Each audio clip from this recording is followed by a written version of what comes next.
Welcome to the Behind Them Sticks podcast, brought to you by TSWS Gaming. Come and talk to me, Lennard Ray. That's Come your on. name. Come and talk to me. I just wanna have a conversation. No, I'm not your type of baby. Listen, I'm just saying we can rule the world, just me and you. If you were playing, won't you take a chance with me and have that conversation? I just wanna have that conversation with you. Come and talk to me. I just wanna have that conversation with you. Look, see we vibing and you know it's true. Baby, what it do? Do for me and I'ma do for you. No doubt about it. Boosie, I'm a Midwest king, looking for myself a queen. Ready to chase a dream with a dope self-esteem. You find it in all I know, and that's for real. You get to shaking that ass on the floor and I see what's real. No disrespect, I just tell it like it is. Do you ever want some kids? What your ultimate goals? Maybe I can help with those. The Mo was broke when he made you a blessing. You looking like a whole buffet and I need some seconds. You say you had promiscuous ways, that was back in the day. I'll be alive, I say I did it, that shit was a phase. So baby, take this journey with me.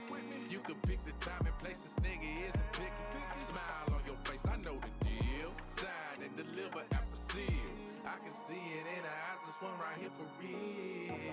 I just wanna have a conversation. No, I'm not your type of baby, listen, I'm just saying we can rule the world, just me and you if you were playing. Won't you take the chance with me and have that conversation? I just wanna have that conversation with you. Come and talk, yeah. I just wanna have that conversation with you. Lady, you so far ahead of these others, just like a ship on the horizon. Picking up on your vibe, signal stronger than Verizon. All the thoughts that I've been contemplating, ain't no time for faking or debating. You the one, ain't no mistaking. Look, I see your swag different. Always carry yourself like you ready, you know the mission. I had to know you, I'm tempted. I can see why you timid. Hold up now, baby, listen. Just take that dance with me. I can show you that there's a difference. I'm locked in. I throw away my play ways because you pop in. A shooter always shoot a shot. With you by my side, I guarantee we'll reach the top. I put that on God and then I'll give you all that I got. So baby, take this journey with me. You can pick the time and place, this nigga isn't picky. Smile on your face, I know the deal. Sign and deliver after seal. I can see it in her eyes, this one right here for real. I just wanna have a conversation.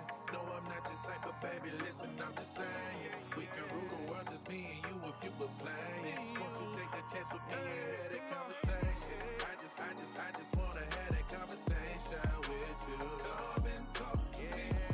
I just wanna have that conversation with you.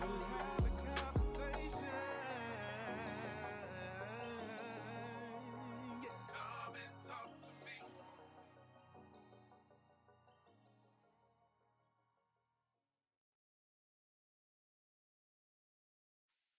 Welcome to the Behind Them Sticks podcast, brought to you by TSW. So Yeah, we you gotta are be here. ruthless. We're here though. We're live.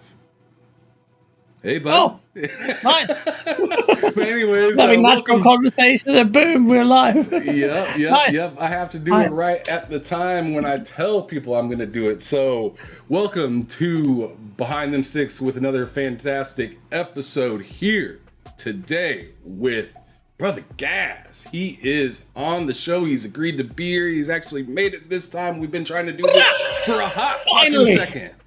Yeah, I mean, somebody that got that Been a while. auto-tune that's way better than mine, because mine sounds like absolute shit. You see, like, Tell me. I cannot do it as good as you, brother. That's not auto-tune. That is not auto-tune. That's you on the toilet. What the hell is I that? don't know what the fuck it is, bro. I don't know.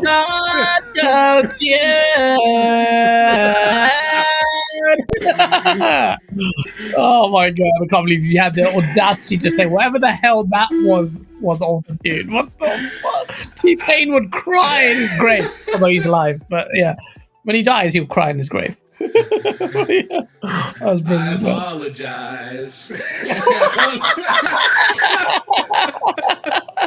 What is that? I don't fucking know. I don't know what it It sounds sounds like right now. Megatron getting absolutely just banged up.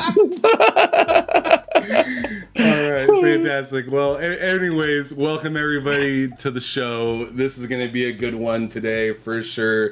Mr. GAZ from Game On Daily is here. As you guys know, if you guys were here a couple weeks ago, I had Asa, his homie, his partner in crime, on as well. So I'm very stoked to have both of those guys from their show on in the same month. I think that's absolutely amazing. But anyways, let's go on ahead and get into it. Going ahead, in case anybody's watching that's never, heard of you or, has never checked out your content and they just seen you in passing and whatnot, go on ahead and let them know like what gaming, social media platforms and stuff like that you're on so they can check you out and keep up with you. Yeah, so Twitter at GAZ on Daily, GAZ on the website. So we have a website called GameOnDaily.com, which is a news aggregation platform. Check that out. K-May goes like, what's going on here? What's up, K? It just Twitter is, you can find me on Twitter, man. I'm always console warring there. But yeah, auto-tune battle, that'll be the most one-sided. It'll be like a boxing match between Mike Tyson and Amy Schumer. You can get, I'm Tyson. Oh shit, that's sick! What was that? That was sick! You pulled that out of nowhere. That was some freaking like Cell from Dragon Ball Z shit. What the? That was crazy. Man, yeah. That was wicked. I need that robot voice. Okay, maybe it's not that one-sided. Sorry, yeah. Auto-tune is always a distraction, man. It'll always mess me up. Yeah, no, man, you can check me on Twitter, GAZ on Daily. That's the main way you can find me. Or YouTube, Game On Daily, one word. There you go. That works. Now that we're done screwing around with our microphones, shout out to K-Mega though, for real though. He's the one that actually let me know about that whole voice mod thing that I got. Yeah. Super dope thing. K-Meg is a very helpful person. Shout out to him. Dope dude. Yeah, shout out to K-Meg. Keep that energy, brother. But anyways, all right, dude. What's been going on with you though? Like, what have you been playing? I know that you do your show with Cole. I know you got your own show that you got going on. You got your own website. We'll get into that stuff later.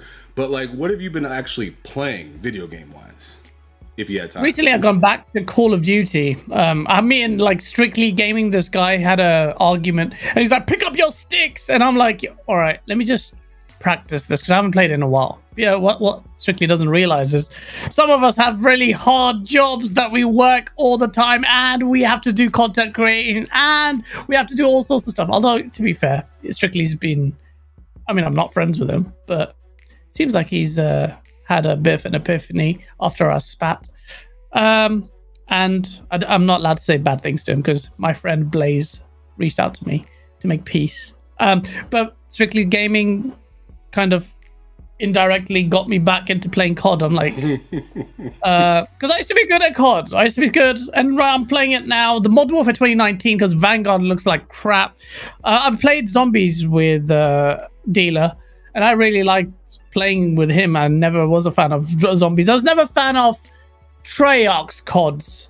I always held Infinity Ward way above until half of Infinity Ward left to join Respawn, which were incredible anyway.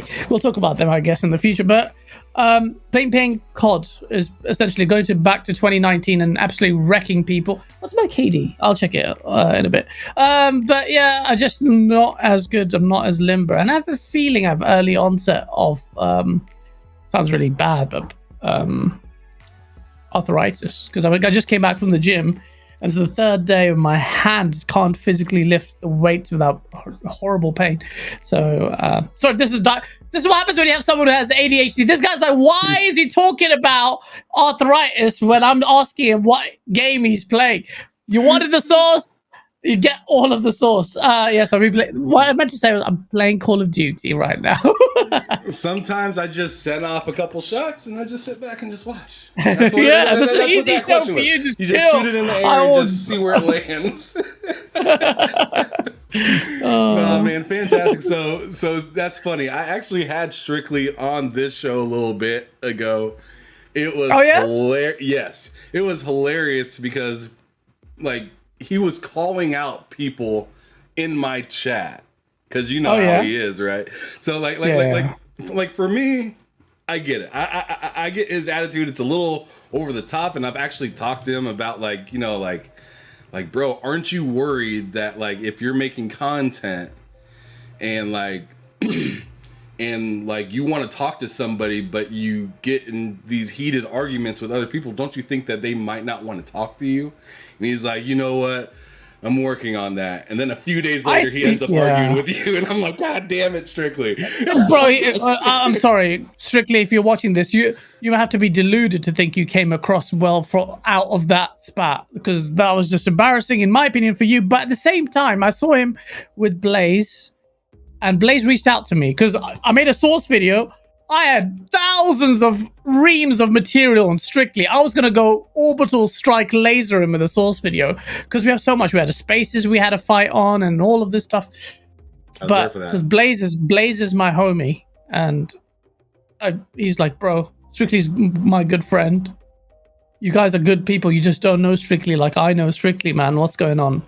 And because I believe in good people, I was like, you know what? It's not worth the beef. I go after King Thrash anyway. Got loads of material anyway, because Pony's been acting crazy. So I thought, why not?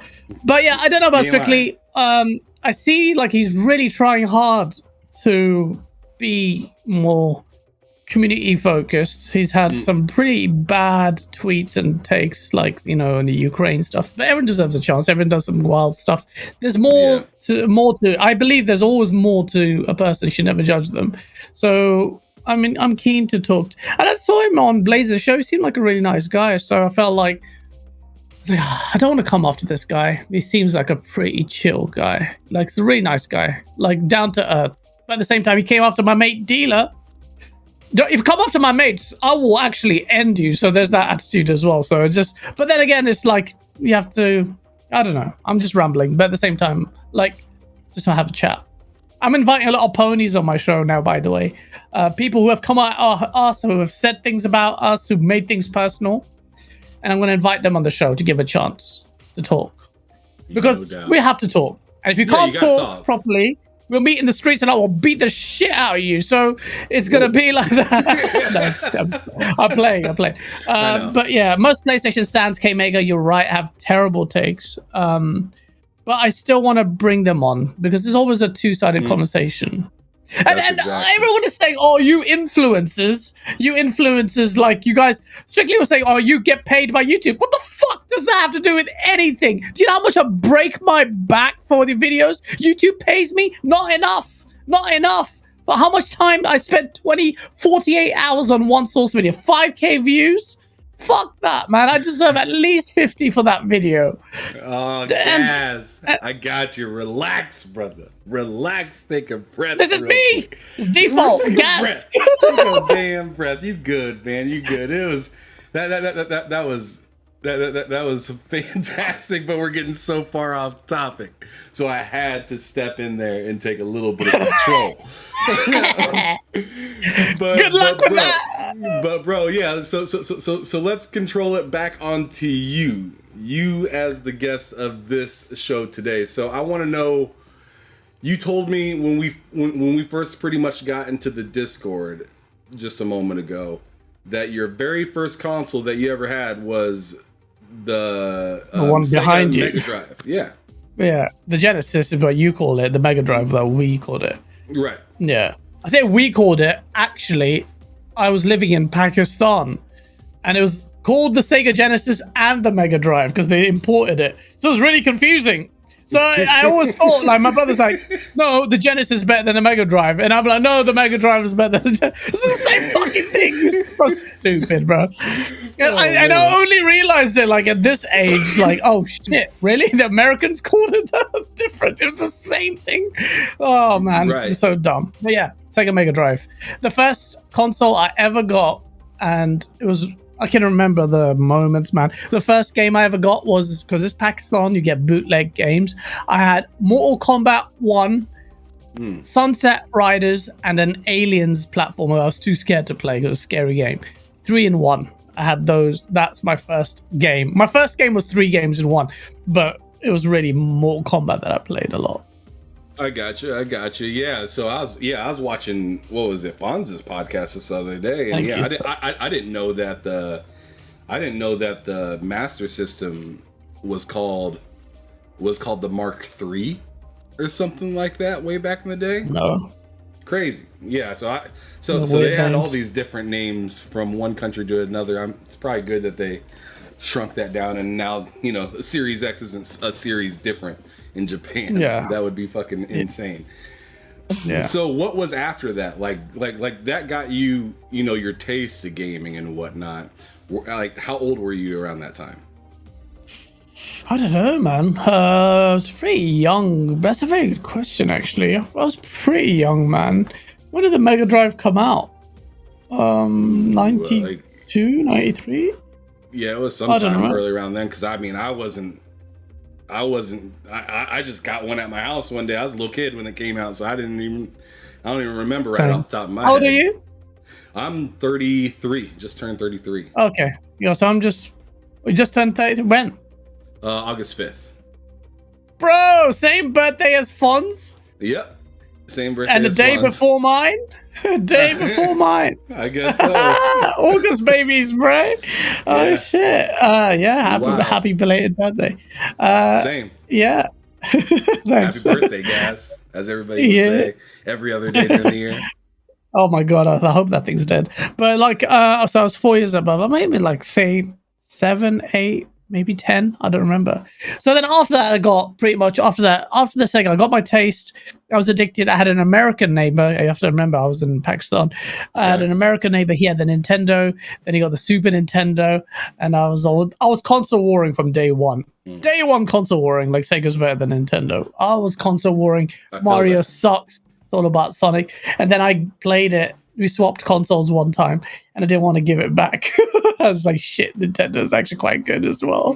And then I bought the Nintendo, Super Nintendo, and then after that, it was the PlayStation 1. I think it was a big gap, or a Game Boy and all of that, but PlayStation 1, I remember that. That was a special moment. I picked that up. Because we moved to Pakistan, we moved to England. Was that your console? Because in my household, that was the grown folks' console. I had to stick with the Sega Genesis and whatnot, while the grown folks were playing on the big screen TV and the new PlayStation with the red, yellow, and white component cables on the back of the PlayStation. That was like the original one. Oh yeah, I remember that. Oh my god, I had a nightmare with that. Those component cables trying to fit on my TV.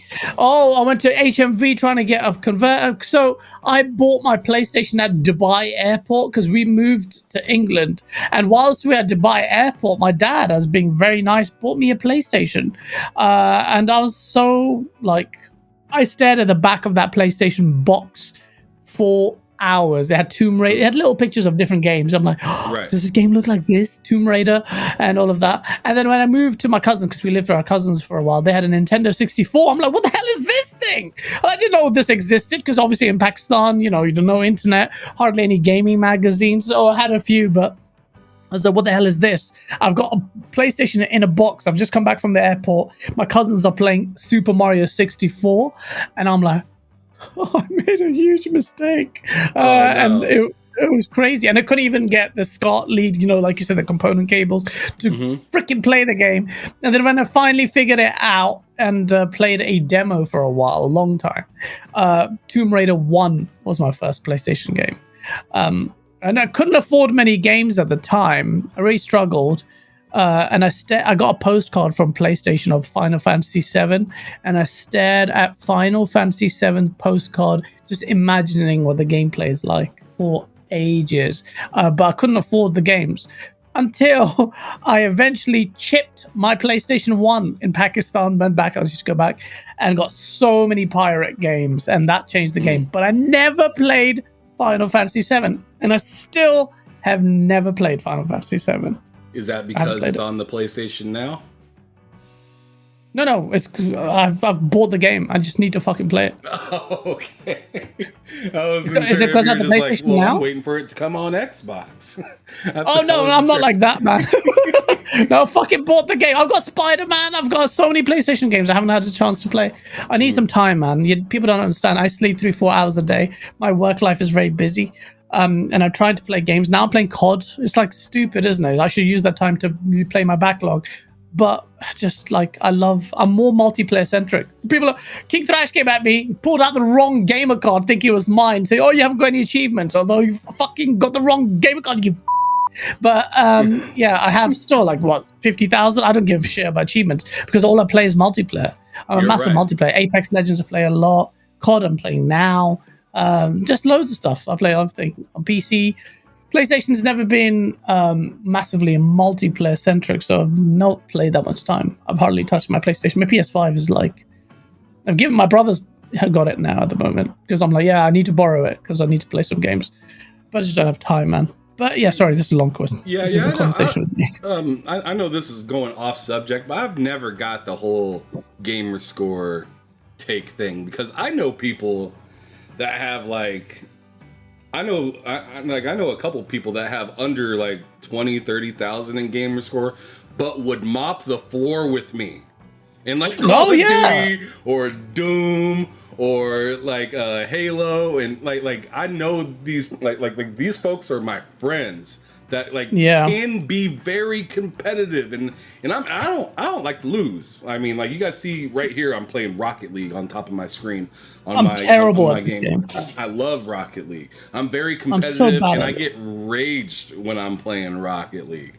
Bro, yeah, I'm like you, but not Rocket League. But yeah, but I know people that are way better than me at this game that have a way lower gamer score than me. Gamer score means shit. It doesn't mean bullshit. Anything. It means nothing. If I'm multiplayer centric, what do you want me to do? Get achievements for? Like for what? I know people play shit games just to get achievements. For what? I'm literally playing Apex Legends all the time. What achievements am I going to get on PC? It's like, okay, I'm going to get achievements for that. Like, that's why when Strictly challenged me in the gaming, I'm like, you know what? Let me show everyone that even if he may wipe the floor, well, you won't wipe the floor with me, but he plays it tons or more. Let me show him. I can show I've shared my gameplay clips before on Twitter and stuff, on Titanfall 2 and stuff. I should do more of that. But people think like that. A lot of people are like now starting to say, oh, Gaz, do you even play games because your gamer score's at 51,000? I'm like, fuck you. Of course I play games. And they're the same people. So I'm on a Halo tirade. I'm not that good at Halo, but like I'm like, fuck it. So one guy from the community actually said, like, hey, do you want to play Halo? Like, do you like Halo? I'm like, all right, let me play it with him. I've still got the screenshot. I was like, running riot, carry the team, 25 kills, 3 deaths. I was like, and you know what he said? He goes, oh, Gaz, you actually have the source. You do play the game. I thought you were just talking shit. I'm like, what the fuck do you think I am? A lot of people will call you out. You have the sauce. Oh yeah, he did say it like that. He was a nice guy. He's a nice guy. But yeah, no, you got the juice now. I love that. The juice is temporary, sauce is forever, bro. Oh, bro. You said that juice dries up. Hell yeah. Fantastic. Well, all right. Oh, my goodness. Sensei. So let me go on ahead and go to the chat real quick and just welcome you guys in here. I really appreciate you guys for stopping through.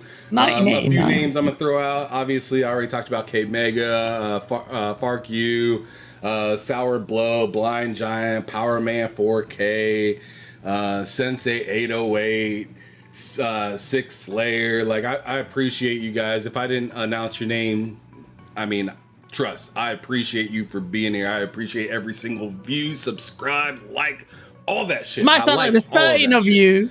There's 13 of you watching. 14 now. Smash that like button.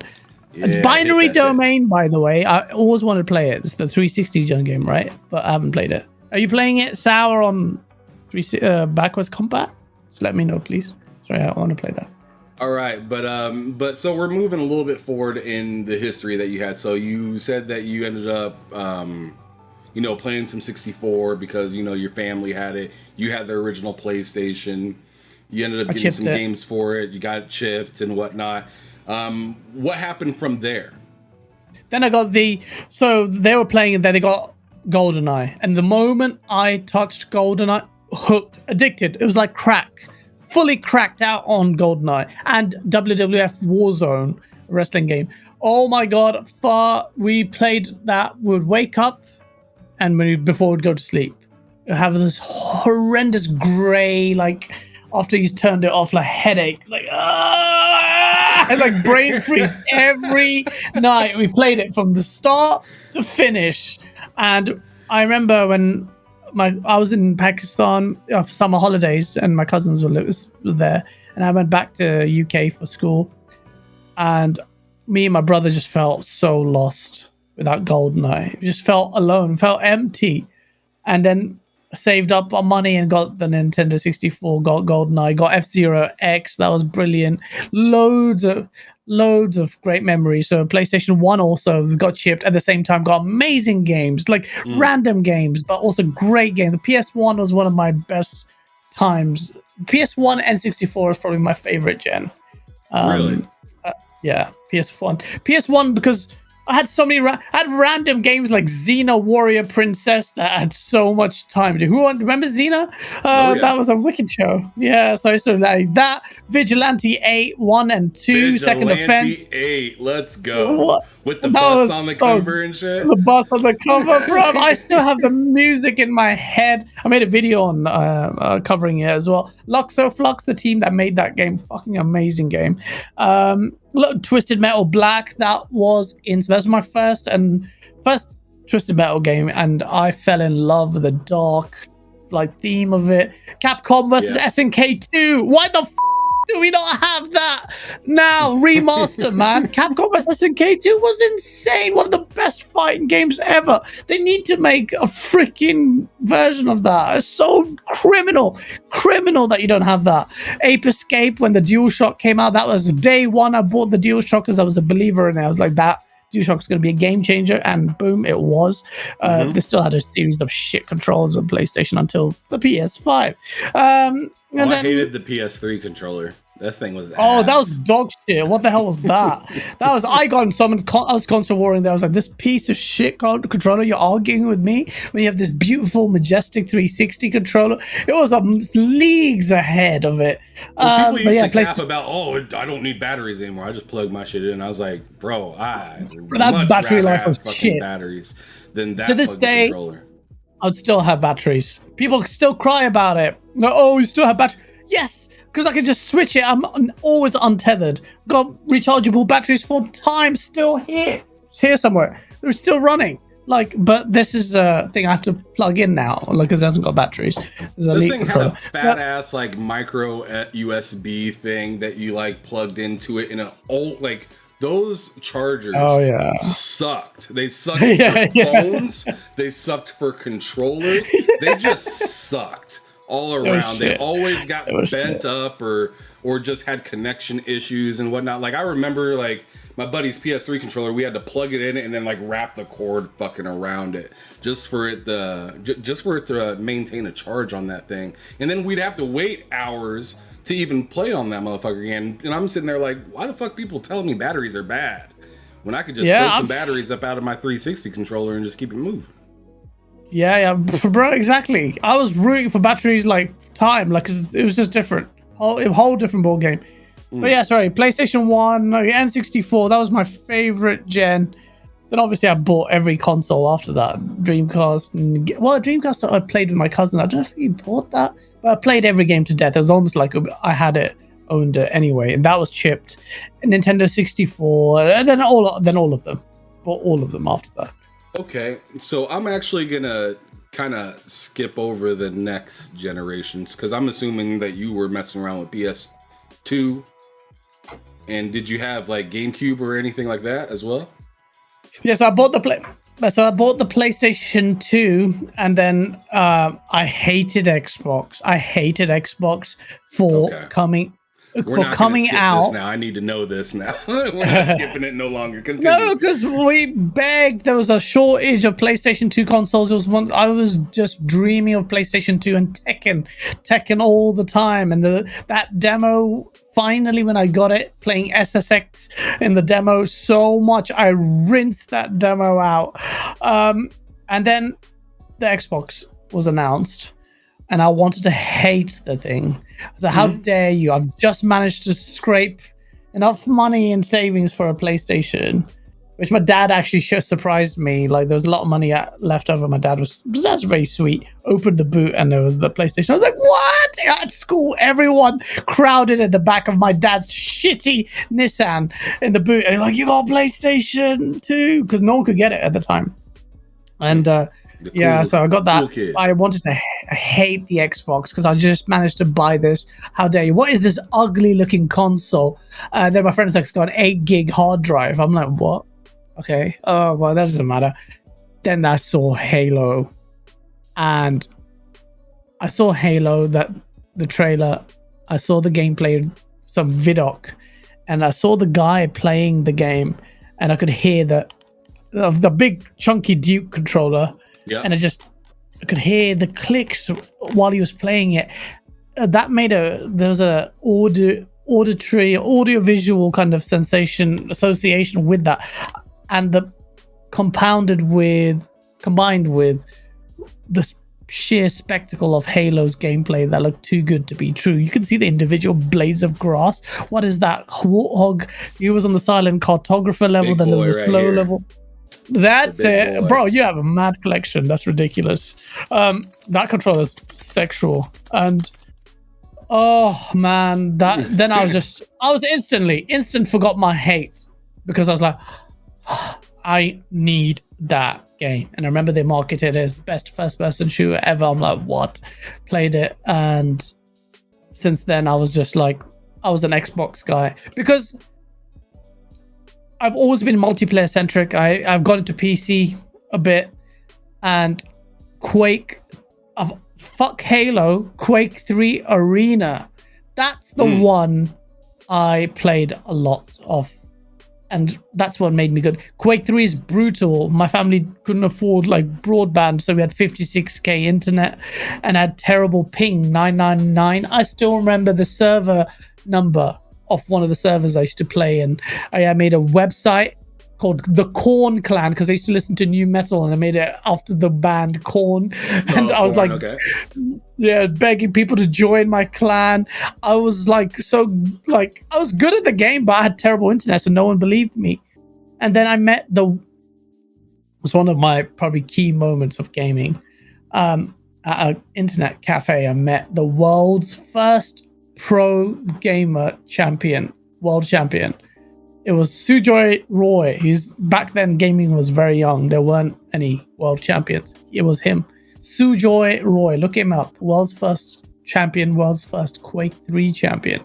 And he happened to be randomly at an internet cafe. I'm like, bro, you're freaking Sujoy Roy. He's like, yeah, man. I'm like, I've bought this internet cafe in Harrow in London. I was like, what? And I played Quake with him, and he beat me. But 2013, 20, and I had 13. And he said, Gaz, man, you're really good, but I can teach you, but you're really good. That was one of my biggest moments. I was like, oh, fuck. I had potential. And yeah, he was very intelligent. But yeah, sorry, I'm going on a tangent. But since then I've owned everything, and I've been console warring ever since. All right, so at that point is when you started to get pretty big into the Xbox scene, I guess. I take it because I'm a multiplayer Xbox. Yeah. So original Xbox. Yeah, really into it. Still struggling with the internet, but I never got it until the 360 is when I properly on PC. I was playing online with the dial-up. I only got broadband the day I got my 360. And the 360, that was a spectacle. I was at university. I pre-booked. So I pre-ordered the Xbox 360 console in 3 different shops. All 3 shops couldn't fulfill when it was announced, and a single one could fulfill my order apart from one after a month of waiting. Back then, I finally had a job. I got a little part-time job working at a little pharmacy, making peanuts, but enough to literally. I was writing at 360 magazine. That's how I met Safe. He's in our skits, the Iraqi guy. You see him playing Jason Schreier. As I met him on that forum. That's how I know him. It was 360 forums. And I was like, bro, man, that was a spectacle. Gaming is like, to me, like people say you're a fake gamer. I was like, go fuck yourself. There's hardly any people like me like in this space. I bleed gaming. You have no idea. If you put up the amount of money you put in this game and life sacrifices in this game, and I mean proper life sacrifices where you've stood at crossroads and said, I'm 30 now. I can settle down and have a kid with this woman, or I can pursue what I want to do. That's a big sacrifice. Or I'm going to put my money down. How many of you put 100 G's? Well, not totally, but in totality, 100 G's with your friend or your business partner? How many of you have done that? Because you love gaming. It's like, why don't we create a platform without ads and for the community? Who does that? No one does it. Like, yeah, it's like all these fake people botting their accounts and all that shit. And then people come up to me and say, you're a fake gamer. I was like, go fuck yourself. Don't even try. I will slap you across the face. I have history upon history upon history of the game. I can show you videos. I actually have articles and articles. I was console warring at N4G. I was everywhere. But people didn't know me that much because I was on YouTube for a while, made some couple of videos early on, but then I stopped at a very horrible choice of girlfriends and just like whatever. I never did follow my passion until I did. But yeah, like 360 magazine, that was finally got broadband, finally became online, and that was an incredible gen for me because PlayStation was shit. PS3 was disgustingly backwards. It was a generation behind for online, and that's where my kind of like I've always been, I loved PlayStation. That's the spirit of PlayStation I've always loved, but online, it caused that divide. And it's never really brought it back, because for me, the Dreamcast was amazing, PC gaming was amazing, and Xbox kind of put that in together. So it's very hard for PlayStation to really get me back, like what Xbox represents. I mean, but I still understand. To this day, and I mean, me and K Meg were talking about this on this podcast this last Friday, because I'm on his podcast every week on Fridays, and I was late this time because I had a different podcast I was invited to, so I came in late to his podcast. But as he was saying on there, and he said it many times before, like PlayStation, it's just like the party chat just sucks. It sucks. Oh, yeah. It like you don't see that many people really using it, or at least I don't see that many people using it. I've rarely been invited to like a party chat onto there at all, and most people that I know that have PlayStations, they don't even use the party chat system. I know there's Discord anymore, which is weird. And whatchamacallit, one of K Mega's bros, Tax, which he comes into my party chat every once in a while. He's very pro PlayStation, but even when he's on his PlayStation, he's still in an Xbox party chat. Make that make sense. That's bad. That's terrible. That's the thing. It couldn't vibe with a PlayStation. PS3 didn't even have party chat. You had people damage controlling that. The PS3 didn't have enough RAM for party chat. They didn't even think that far ahead. That's why people... why wouldn't I rate Jay Allard, who said mandatory internet? Why wouldn't I rate Jay Allard, who had no Windows OS? Why wouldn't I rate Jay Allard and to say reserve some OS memory for party chat? That is still used to this day, all the time. Like... the Xbox was a whole generation ahead of PlayStation, and in an arena that I cared about most, which is online gaming. It was ahead of the game, and it's reaping the benefits even to this day, despite the fact that it faltered so royally badly last gen. It's still, the association is there. And I think the PS5 for me is just doesn't feel like it. The spirit and the legacy isn't there. Things will change though. I think it's a generation of PlayStation learning their lesson. I think so. I'm right there with you on that one. I think this generation, PlayStation's going to open up them pockets and start dropping it on this multiplayer stuff and actually supporting. And I hope, because I mean, they tried to kind of start supporting multiplayer games and stuff like that in the PS3 era, especially like towards the end and whatnot. They had like towards the middle, to the end, they kind of Nah, and towards the end, they focused back on the single player thing that actually was the transition to PS4. They saw what the with, like single Last player of Us and stuff like that. Yeah, because it was Warhawk. Do you remember that? Do you remember Mag Resistance? I never got to play Mag, so I don't remember. I never got to play to Mag. It wasn't that good. As good as it could be, but it has its fans. Resistance, Killzone 2, 92 meta. That seemed to have. I tried the multiplayer. Just like this is like compared to Halo, this is a slow ass piece of shit game. But I mean, it was good. It was a good game for a lot of people. Held like the weight of it. I can appreciate why people played it, but it was just leagues behind for me. But they tried, but they gave up and went for single player. And it's just that was a critical error because now they're paying for it by way of 3.3 or whatever billion for Bungie, which was desperate because now they're trying to go back to multiplayer. That's where the money is. But I mean, a lot of people assume I hate PlayStation, but I don't. I don't like how non-communicative they are. I hate their fan base. I think the fan base is something basic about them. I've never figured it out. I've seen it from friends as well, like who have betrayed me. People in the community who have betrayed me.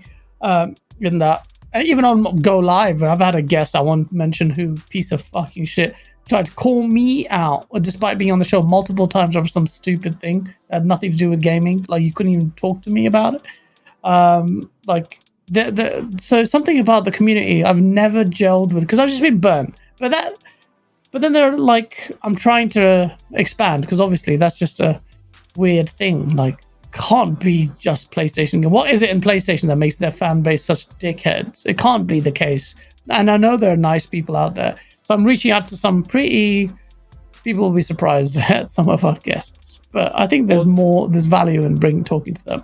And they're very defensive. They get very, very defensive. And I mean, I've seen your Xbox fanboys that get very defensive as well. But it just feels like Halo's down.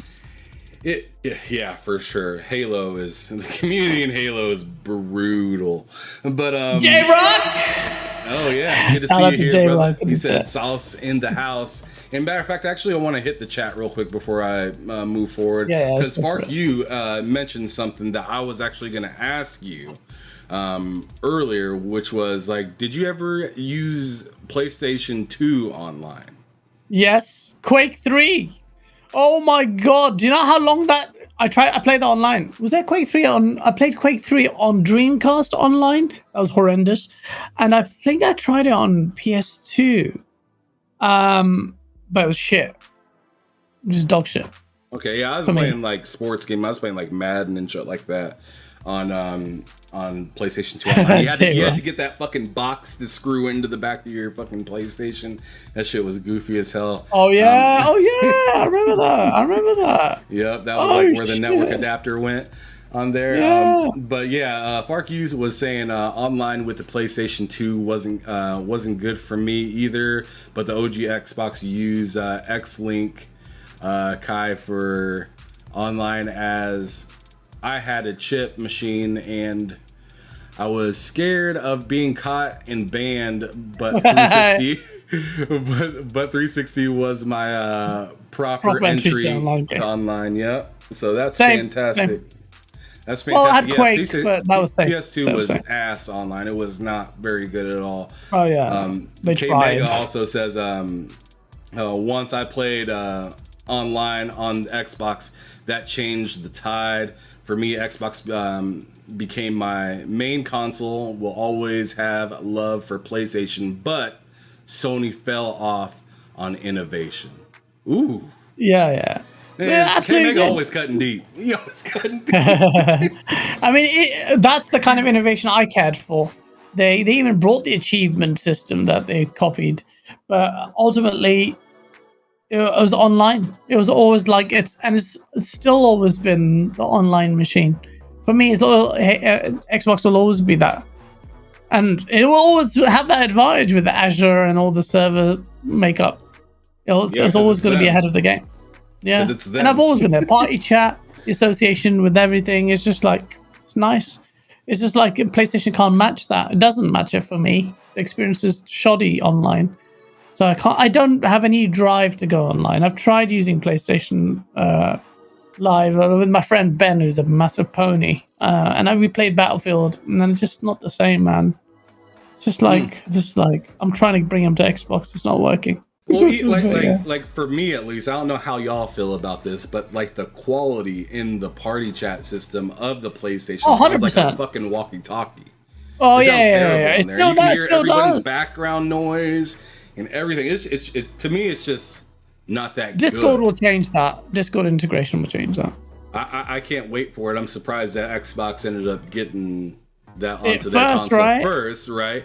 I think they had like some sort of deal prior that nobody really talked about at all. Yeah. And then everybody highlighted it when it was on PlayStation, because that's what happens. Let's be real. That's what happens. Xbox will do something and everybody's like, meh, whatever. And then PlayStation does it and everybody loses their fucking minds. Oh man, it's like another crushing blow to Xbox. And I mean, I've heard that shit for years because I rocked with Xbox hard from pretty much like 2002, 2003, all the way up until now. I just now recently got, because I stopped after the PlayStation 2. After the PlayStation 2, I was all Xbox. I had, 360 and all that stuff. I just recently got a PS3, and, PS5 plays PS4 just games. Now? Oh, wow. Yeah, man, I'm just getting into a lot of those games. I played on the PS3 with like my roommates and whatnot because they had PlayStation back in the day. But for me, I was always the Xbox guy in the house, and like my friends were like the PlayStation guys of the house and whatnot. And we used to always, talk shit amongst each other and whatnot. Neil B, what's up? Good to see you, bro. What's up, Neil? He's a wicked guy. But moving forward, now let's kind of go into the Xbox One generation. Tell me how you felt about that console initially, and then tell me how you ended up feeling by the end of the generation. Because I had two different feelings. A lot of people say they were super mad, but I was frustrated with the gaming part of like seeing so much like Skype and all this other stuff. But at the same time, I thought Snap, like snapping YouTube on the side of your screen and shit like that, I thought that shit was dope. The snapping feature. If you like the snapping feature, I was the person to leak the snap feature. You would have seen my face in the video because I was the one who broke and leaked it, and it had got a lot of trouble. God, Phil Spencer, not Albert Pinello, everyone talking about it because I leaked it. Yeah, it was me. You can check it. I'll show you. Also, I'm also on the launch of the PlayStation 4 talking shit about the Xbox One. Can you play videos on your stream? I can if you send it to me on Twitter. I can send, or I can set up whatever. Wow! It's just type in YouTube. It's still. Yeah, I'll send it to you, and I will play it. You'll see me in my entourage, and there are loads of ponies here. But I'll put it on Twitter. I've actually got it saved somewhere. Yeah, send it in a message to me in the DMs, and I'll throw it up on the stream so everybody can see it. Yeah. Oh, that'd be. Let me. How do I do this? Here, I've done it to you. I've sent it to you, and if you skip to 2 minutes, you will see people what I thought about the Xbox One, which is ironic because I actually ended up playing the Xbox One more than PS4. I actually did you send it to me PC. on Twitter, or did you send it to me on something else? Sorry, Discord. Sorry, you want to send it on Twitter? Yeah, send it to me on Twitter. It's done. All right, shoot. I'm gonna open this bad boy up. I'm gonna have you guys check this out. So you said go over to like 2 minutes. 2 minutes? Yeah.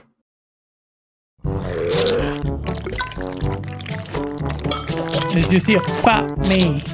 Yeah. Gamers of the world rejoice. The next generation of games consoles has finally arrived, making it the now generation. Or maybe 1 minute 58 or generation something. Or something catchier. Sony's PlayStation 4 went on sale in Europe at midnight last night. I don't know, 3 or 4. So I'll just stick to what I know from them. There's a lot you could say. Apart from Titanfall, we could say, look, it's cheaper, it's more powerful. You've got more games coming out for it. I've tried the controller. I think the controller was better. The camera's not being forced on you. Multi-platform games look better on it. So something like Destiny, you want to get the definitive experience of next multi-platform games. It's a no-brainer. It's the Sony, and you know what? It's a gaming console first. It doesn't try to be a jack of all trades and a master of none. It's a master of one, and that's gaming. Boom! And it's not just the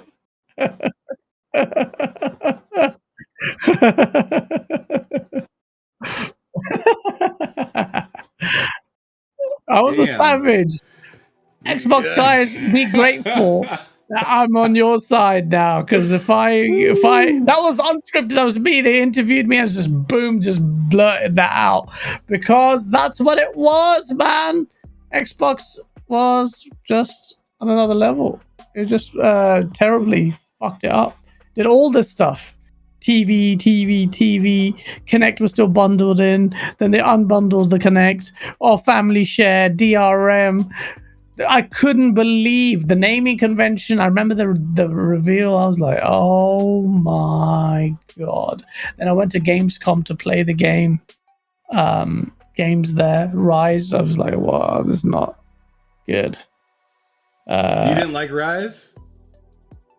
No, I didn't like Rise. I just thought this is shit. That game. Oh yeah. Well, I mean, to be honest, I didn't play that much of it. I was just like, I think you were already just disappointed. You were done with it. I was. I played it multiple times at shows. So then I gotta ask, like, so after that, K-Meg said, "Damn." Shaq Fu goes, dude went from spitting facts to damage controlling for Xbox. I was bringing the sauce, bro. When you were a sperm cell, that's what I was doing. I was bringing the sauce. Oh my god! So what?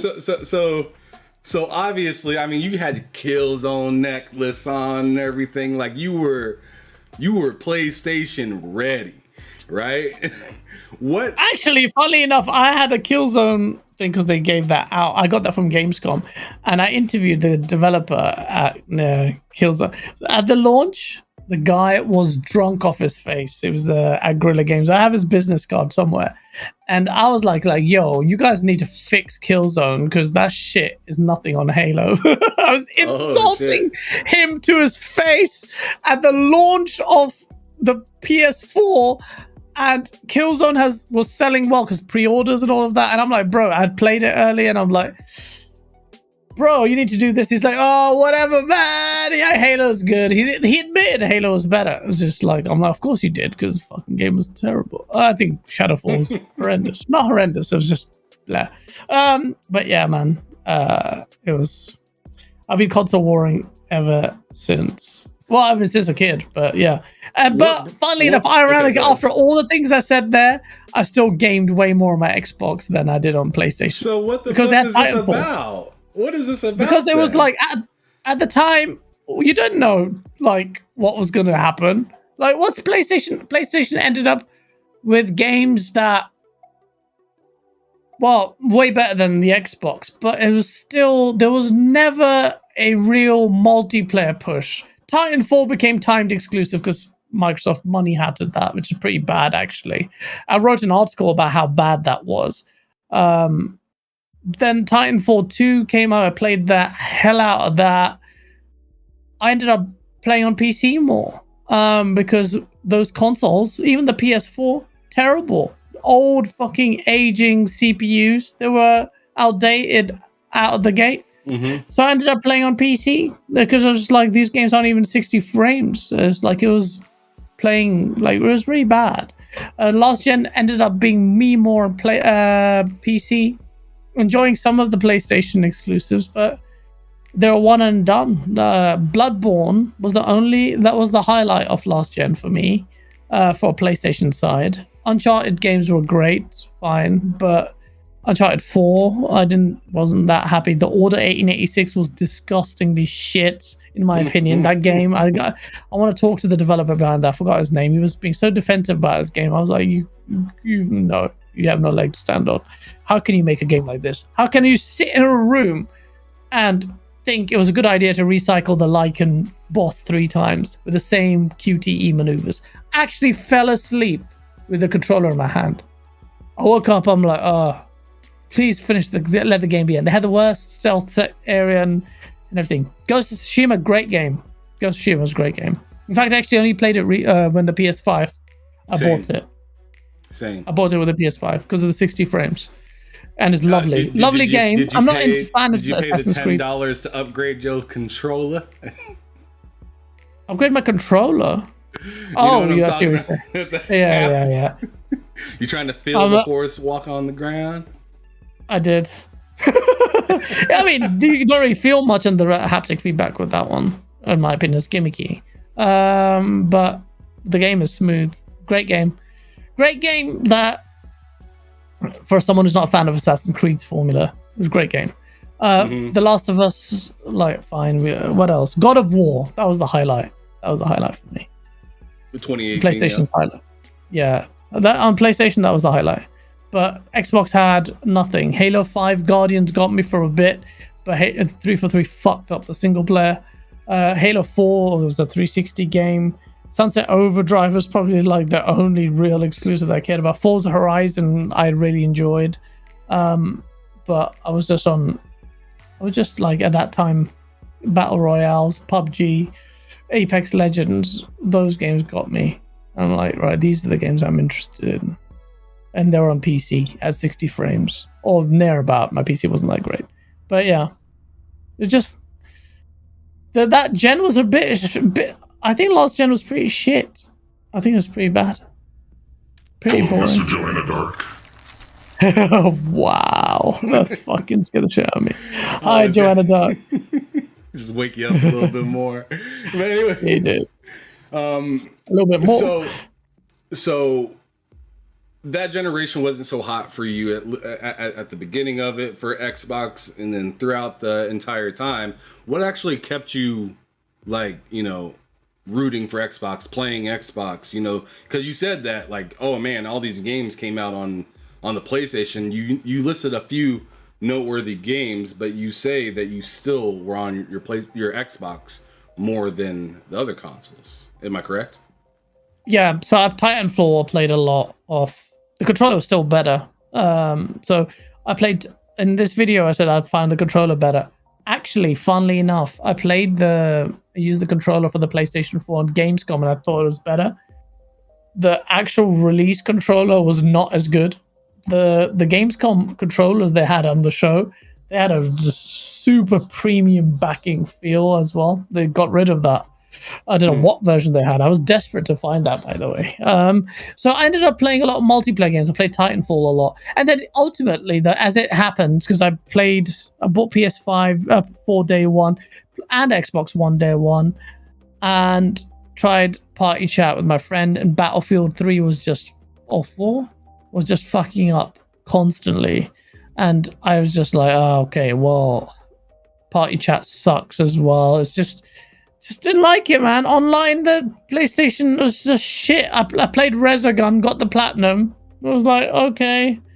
Infamous Second Son, platinum that, because I was doing a review. That was 6 out of 10. Got death threats for that. Don't know, man. It was just... PlayStation was like... Yeah, I think PlayStation did well, but God of War was the highlight, really. But I think it's a bit overrated. I think PlayStation... I still... Even Shuhei Yoshida last gen was like... we were perplexed at why PS4 was doing so well. But it was a combination of Xbox faltering so disgustingly, which I wrote an article day one. I said, this is going to be a generation where Xbox either spends all its years, this generation, course correcting to set the foundations for the future. I wrote that like year one. So that's what's going to happen. If Microsoft's going to stay in this game, that's what it needs to do. The third gen curse has hit it, like the PS3 was hit by it, and it's going to get ready for next gen. Look what happened. To a level that I can't even describe, that I could have imagined. It's quite interesting how things turn out. And that's why I keep telling people, like I see the Xbox now going a bit wild with the whole, yeah, it's over. Like, there's like No. I will never give. I'm burnt. I have PTSD from Microsoft burning me last gen. I have no chance. Am I going to sit there and cap for Xbox when it falters royally? When it was all faltered royally, the management, the signs are there. If we don't scream, Microsoft won't listen. The pressure comes from the community. Perfect Dark, why is that not being shown? What happened? Your senior design lead just left. Everyone left. All these hired people, this quadruple A studio, they've all gone. Why? Why can't you retain your team? What's going on? Yeah, Halo Infinite. It was insane at the beginning of this year with all the just the mishandlings. You hear about the roadmap being fucking delayed. You hear about you hear about the issues with State of Decay. Everwild is just like is like forever gone. And then like I mean like you're saying about Perfect Dark and whatnot, like there's just constant firings going on. We're hearing way more bad than we're hearing good, right? Yeah. I mean, why do I pretend that's good? What do you want me to do? What do you have to show? And then after all of that happened, and this is a little bit of a shot at K Mega again right here, is that when I was like, oh fuck, like when I was really actually frustrated is after the delay happened for Starfield and Redfall and everything like that. Redfall, I kind of figured that would probably happen. But Starfield, when they put that date on it like that, and now the whole trailer is screwed up now. You go back and watch that trailer and you're just like, that's not right. Yeah, you can't watch the trailer anymore because you etched it in the trailer, in-game, you piece of... Yeah. And Gaz, I was one of those folks standing with you, and I remember... I remember you were hella mad, and you were like, dude, Phil Spencer even said that shit was embarrassing. Why are you guys damage controlling when the head of Xbox literally just told you this is embarrassing?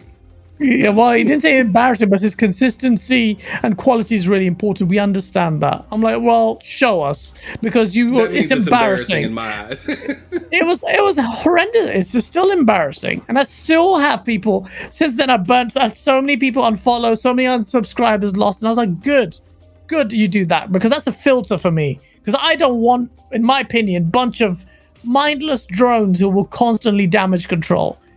And the same drones who were giving it to Sony. What did you have last year? And you didn't have any first-party big games, making fun of PlayStation. And then you have this year. And then you cap for the E3 whatever showcase event. So I was like, no chance. You will never have me strain myself to like force that a bad situation is good. I will never do that. And people are so disappointed because they thought with the Source, because I'm Xbox weighted and I have a bias towards Xbox, they thought I was going to be a full-on, constant, unapologetic Xbox. I'm sorry. If that's what you want, you're going to be very uncomfortable around me, because I'll fucking go harder on Xbox than I will on PlayStation. Because with Xbox, it's like... Right, that's at home. That's the home console. Home. Right, like, don't fuck up my... Yeah, exactly. You messed up my number one franchise, Halo. You messed it up.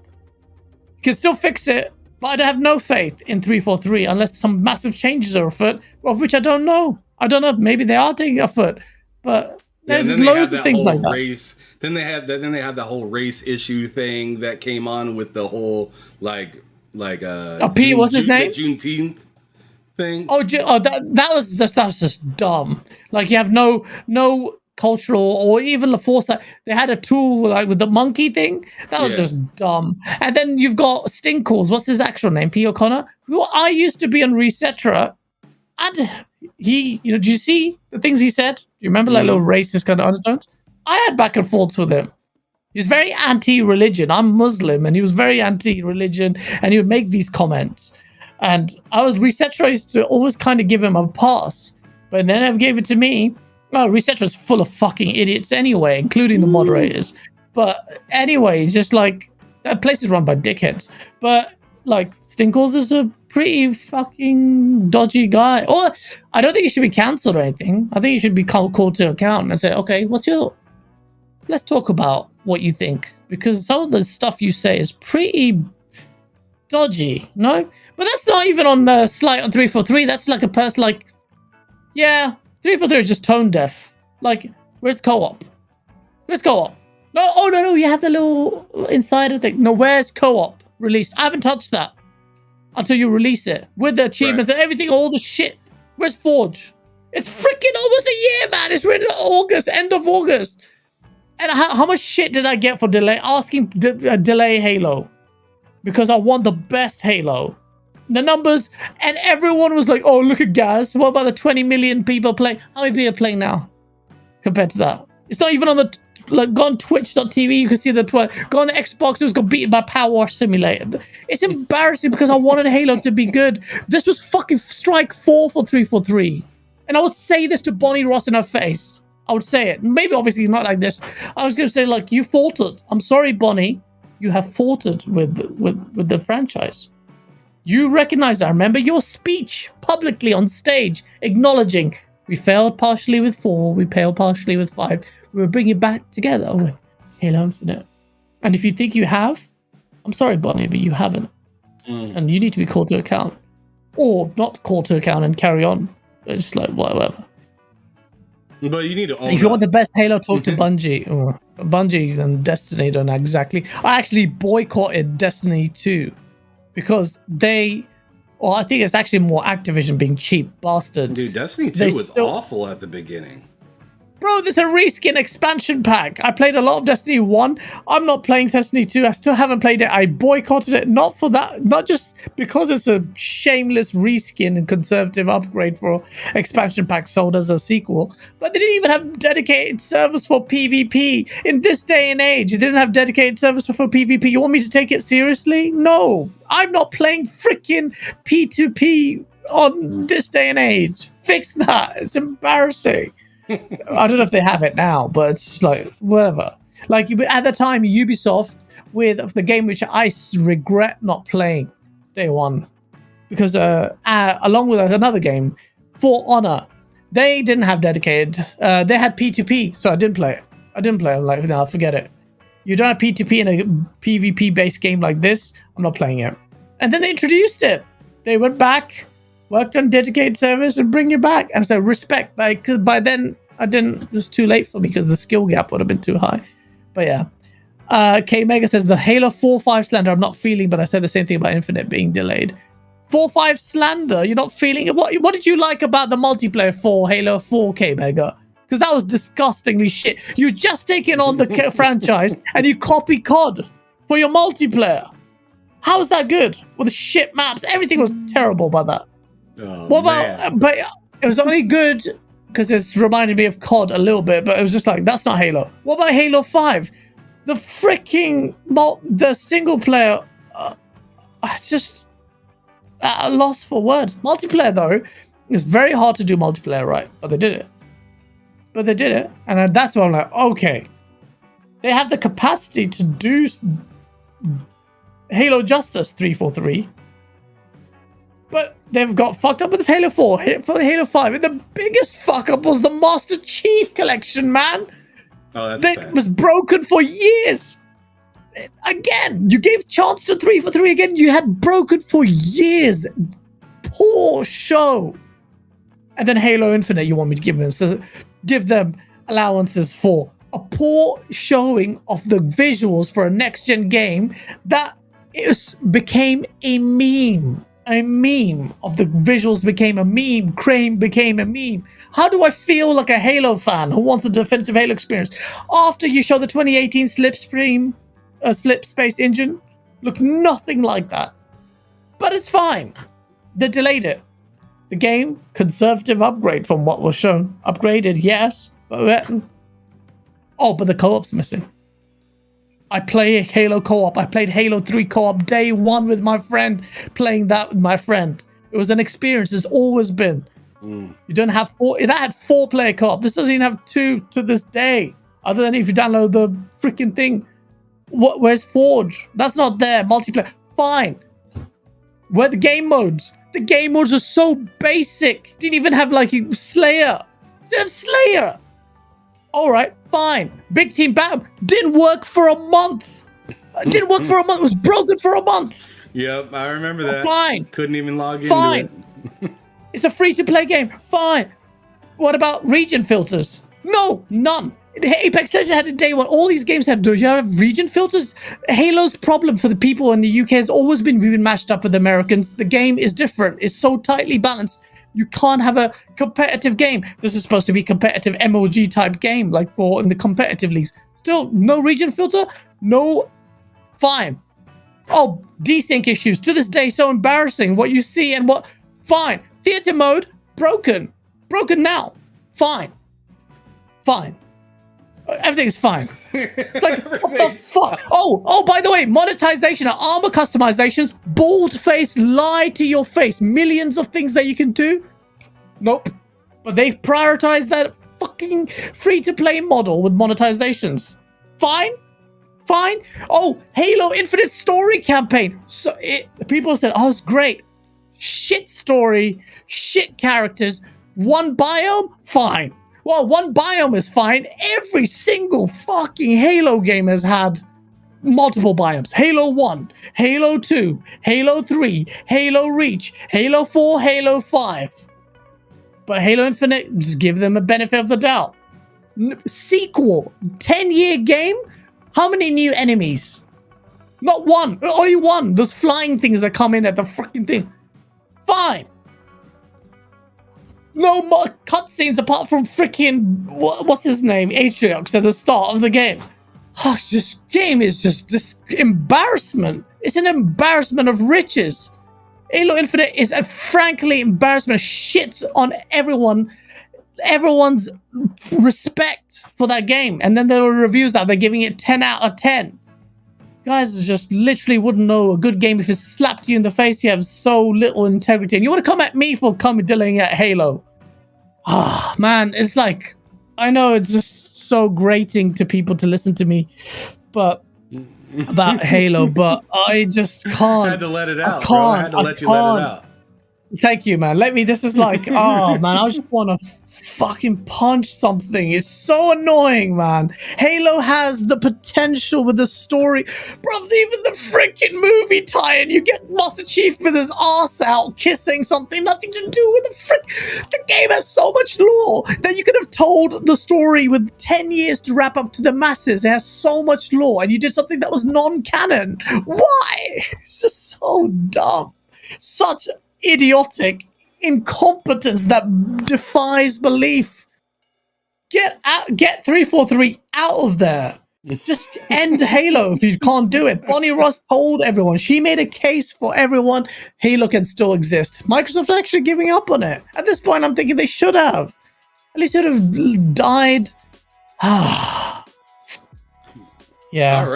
All right. So I think that's where we put the fork into that part of the conversation right there, because I'm pretty sure he just went in for all of Infinite and everything that it was like pretty much made on. He just pretty much took just the biggest dump on it, and I'll tell you, just to kind of keep it real, since this is my podcast, I'll tell you straight up, like, I enjoyed the campaign. I actually did like some of the I'm sorry, but like but enjoyed it. I enjoyed the campaign too, by the way. The gameplay wise, I enjoyed it.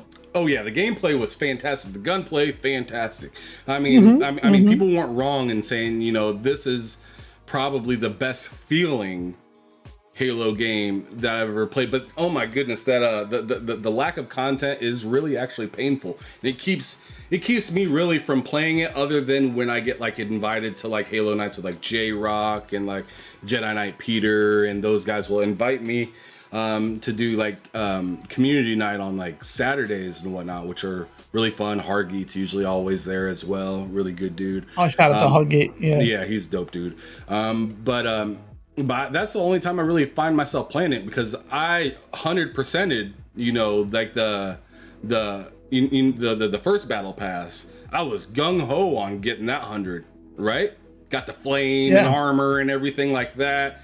Loved the game. And then they came out with season 2, and I seen what it was, and I was like, nah, Nah, I'm not. I'm like level 8. I'm like level 8 on it right now because I'm just like I just refuse to go back and play what feels like. I mean, other than like what 1-2 maps, it feels like the exact same thing. And I really, I mostly like to play Halo for goofy shit like Action Sack, fucking Griff Ball, Infection. Like I like the goofy games. Just the little things that you could do in it. When you just mentioned just not that long ago about the lack there is of a playlist in there, I 100% had your back on that one because I was just like, dude, like the playlist is like an abomination. Like, and like, why did they change the name? I guess like they wanted to dodge the policey sound of it, but like they changed the name of SWAT to something else. Right? It's was Tactical Team Slayer or something. It's called Tactical Slayer now. You're right. And like just I don't know, just that kind of weird little like switch up, and then and then the way it kind of randomizes how you play. Sometimes you'll play on the same level like fucking 15 times before you get to the next level, especially if you're playing what is it, Big Team Battle. There's like fucking 3 maps. I know, man. BTB was my favorite game mode. So do you know how boring that gets so quick? Despite the gameplay being fun, it's just like the same maps, like the same, like hardly just gets so tiresome. I don't even think the maps are that good. It's just like, bro, I still miss Zanzibar. Still give me Blood Gulch over this stuff. This is just weird. Like, I don't know, man. I hate the maps at all. I actually like the maps, but it's just like, man, when you give me that finite of a choice, I'm gonna start to hate this map a lot sooner than I should. Exactly, and that's the problem. It's content. There's a lot of content problems. all around content, just issues, right? I played the co-op with my buddy Matt Likes Games, and the co-op is really fun. It's a little too. My friend easy. said that as well. My friend said that. I refuse to play. It's a little too easy. Well, like so me and Legendary. Me and him hopped in on Heroic. Oh no, the Heroic is too easy on its own. I did Legendary on my own. I thought that was a bit too easy. See, we hopped in on Heroic just to kind of screw around in them because we're waiting for the actual thing to actually drop out so we can get the achievements and everything for it. So we just ran into it on Heroic, and just like some of the boss battles are just way too easy to do when you have 2 people. When you have 1 person, it's kind of hard because you have to whip around and everything like that. But when you have 2 or 3 people, it's just like he doesn't know who to shoot at. You guys are just lighting him up, and he dies so fast. So like the boss battle barely feels like a boss battle. And I could see that being this. I could see that being the exact same for Legendary, because it's not like you're going versus. So the different type of boss battle. So like the boss battles where you're fighting and there's a bunch of grunts and stuff like that. I could see that being like a nightmare on Legendary, right? But when you get put into specific boss battles where it's just that one guy that you're fighting, and it's like 3 of you or 4 of you, like that boss just gets torn to shreds. And I think they need to like be easy at co-op actually. I think it's gonna be pretty easy, but it's still really fun, and I can't wait for it to actually drop so we can go on ahead and abuse ourselves with that Legendary and shit like that. But let's move forward because we got about a half hour left, and I want to respect your time. I know you're quite a bit ahead of me in time and whatnot. So let's go on ahead and move to the content portion of the show, where I'm just kind of wondering, like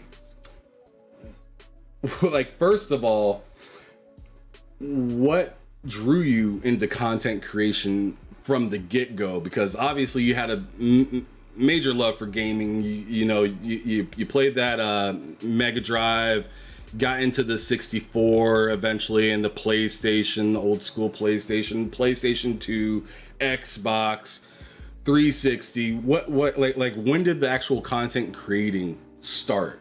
Did it start sometime then or a little bit later?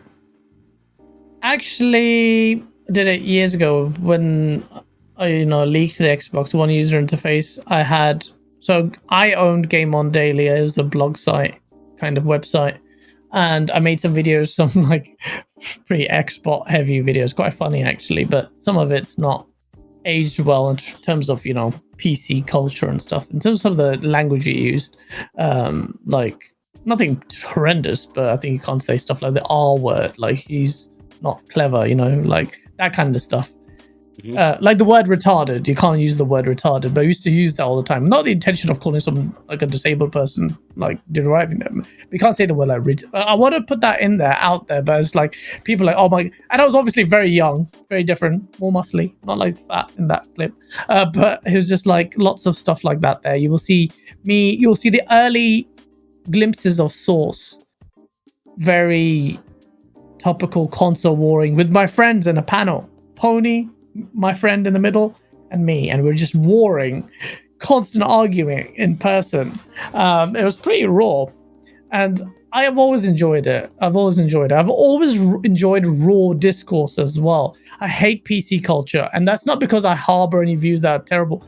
I just hate PC culture, what it represents, like it stifles communication. So the Source and all of that stuff, it's an extension of me. It's my proclivity for free-flowing discourse. So I've started it since 2013 is when the console's coming out, and I've been carrying it since.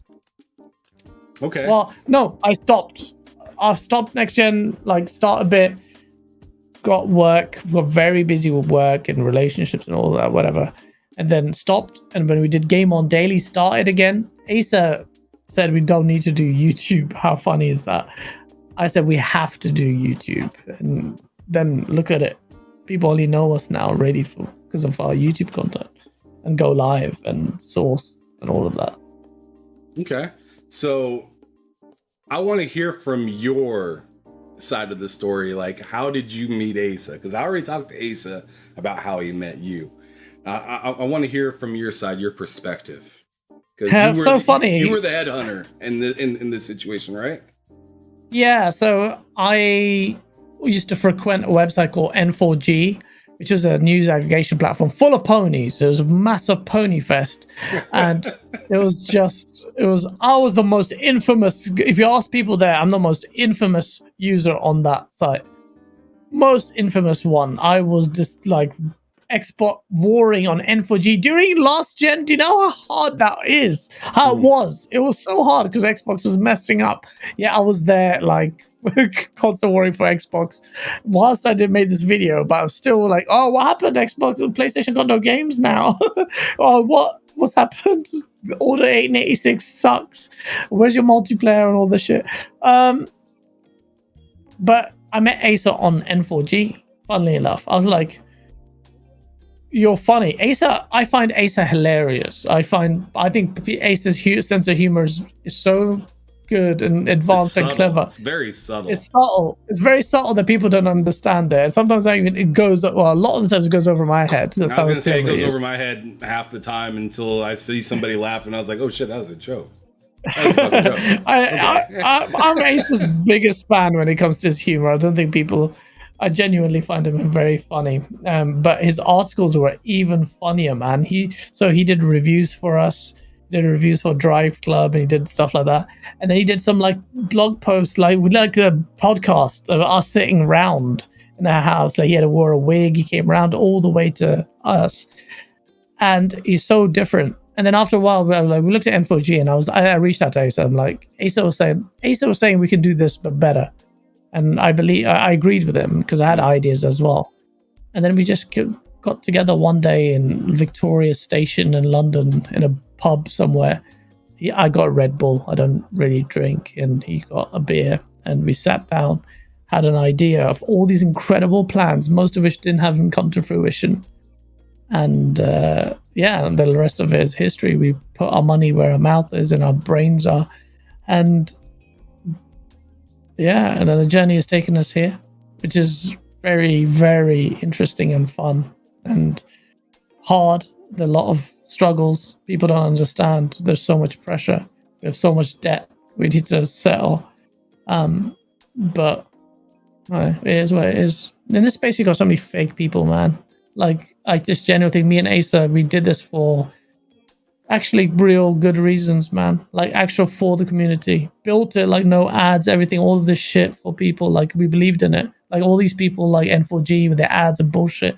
We actually put our heart on the line. Everything we say is real, man. And yeah, it's just a struggle. And it would be a shame if we ever failed. I don't think, God willing, it'll all be successful. But it's like you guys are you definitely use your gaining a lot of judgment. popularity. I mean, looks Slowly good to but me. surely. It looks good for me from Slowly. from the outside looking in, especially as being such a smaller, content creator than you guys. I know you guys have said silly things in my eyes where it's like we're not that big, but to me it's like you guys are massive compared to like what I got going on, and like I like strive from people like you guys in the community, the Iron Lords podcast. I strive from them guys. Those guys are super duper dope. What Colt does, Dealer, like I really like dude, Colt's like his whole like production and everything is just out of this world insane. And like I look at all the stuff I got this camera, I'm judging myself constantly while I'm doing this stuff, just like you were saying before we even got on the show. Like the biggest worst the biggest like hater or critic is going to be yourself, and I'm always critical. Like you ask K-Make, I'm always asking like what can I do better, or what am I not doing, or what should I try, and I try something, it doesn't work quite as well as I think it does or whatnot, so then I revert back and all this other stuff like that. So like I appreciate you guys, and I hope you guys keep pushing, and hopefully you guys keep it moving and whatnot. And hopefully you can go ahead. Like I've been there, I've been sat where you're sat, the channel growth that you have. Yep. Played the Sega Mega Drive and Nintendo 64 for days. No, I've been there. Literally, when we didn't have that many subs, we had a lot more views than us. You had 18. We had 3 in the first 3 shows, and that was a year ago or a year and a half ago. We can always talk. I'm always here, man. Like Gaz. A year and a half ago, you guys only had just a few people watching. A year, just over a year and a half. Just over a year and a half. We had 3 people watching. Insane to me. That's really fast growth. In my eyes. It is mad. Yes, mad. I'll admit it was fast growth. I don't think our sub count is anywhere near as high as it should be, or our videos don't get enough views as they deserve, in my opinion. But just keep going. You have to keep going. There's a lot of things you can do, Ham. I do believe that. But I'm always here if you want to chat. But I've been there, like literally started. Well, I got open ears, man. I'm willing to listen to whoever is actually like legit trying to help me out, not trying to like. I mean, I really don't see what anybody could get from me, especially in the place that I'm at, and in this in the stage that I'm in and whatnot. But from what I always hear is like, watch your back, watch your back, watch your back, watch your back, and I'm just like, who am I watching my back for? Like, I wonder. Watch your back. Watch your back. Oh yeah, I'm telling you. I hear you there, but like it makes me nervous hearing "watch your back" because no one ever tells me. Not to the point of being. Yeah, no. You have good judge of character. Don't worry about it. But there are snakes in the game that have surprised me. Just watch your back. Like, don't rely on anyone.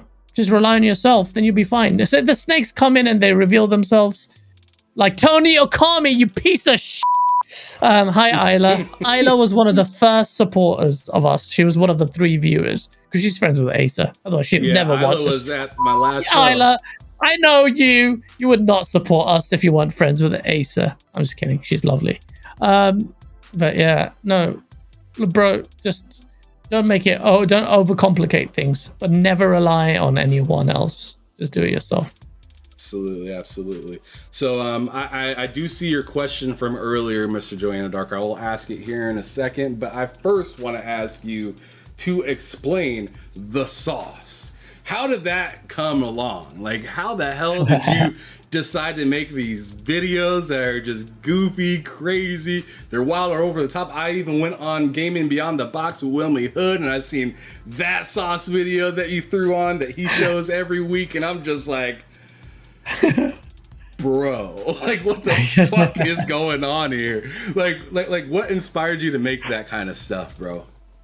bro, it's just me. My friends always said to me, like, there's not enough of your true personality on camera. Because what you see in the source video is just me, just my personality with my friends, and make those jokes. We're chilling, it's that kind of vibe.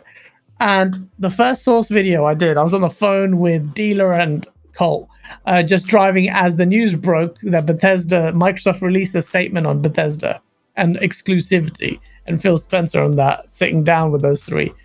As the news broke, I was like, bro, I was thinking, like, what do I need to do to just be myself on there?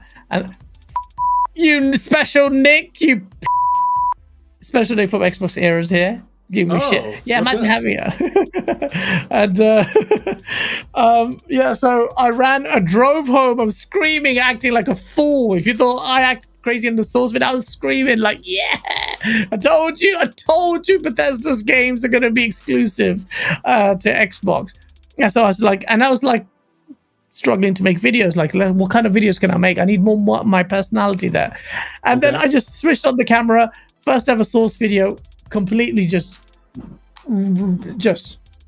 verbatim, just chat shit, like verbal diarrhea. And then at the end of it, just like it was just not even scripted. I was like, if you like this video, write the word source. Just random thought in my head, write the word source. And I said that. And then when I was editing it, I'm like, I'm just going to call this the source. Because I had it in my bio. And me and my friends always say, I'm swimming in the sauce. I'm like, I'm just getting saucy. My mates just get really high. They'll be like, I'm sauced out, bro. I'm so sauced. And it was just like natural verbiage that was in there. And boom. It was just like, yeah. No one needs to see your personality. What do you mean no one needs to see my personality? At least I have one, Nick. Oh, yeah. Shots fired to the chat. It's like Strictly all over again. You fighting with my chat. All right, but Mr. Joanna Dark had a question earlier that I wanted to that I highlighted and kept. But he said, question, with Game On Daily and the sauce, do you hope to achieve your he says, what do you hope to achieve with your platform when you decide to finally walk away and retire with all the YouTube millions? I mean, it's not about the money for us. I'm sorry. Money's not going to bring us the happiness. So it's not to walk away in the sunset. The money is there. Like, honestly, we want to, yes, literally. We want to break even. We eat me. Yeah. If the source videos can keep the lights on and we keep going, I just want to keep doing it. I just want to keep doing the source. It's like, what am I going to do with the money, man? Just get hoes, go on holidays, get nice cars. What am I going to do? It's like, the source is me. I love making the source. It's one of the few things that controls my ADHD. It's like, it's just me. I love making the source. I am the source. You have to understand.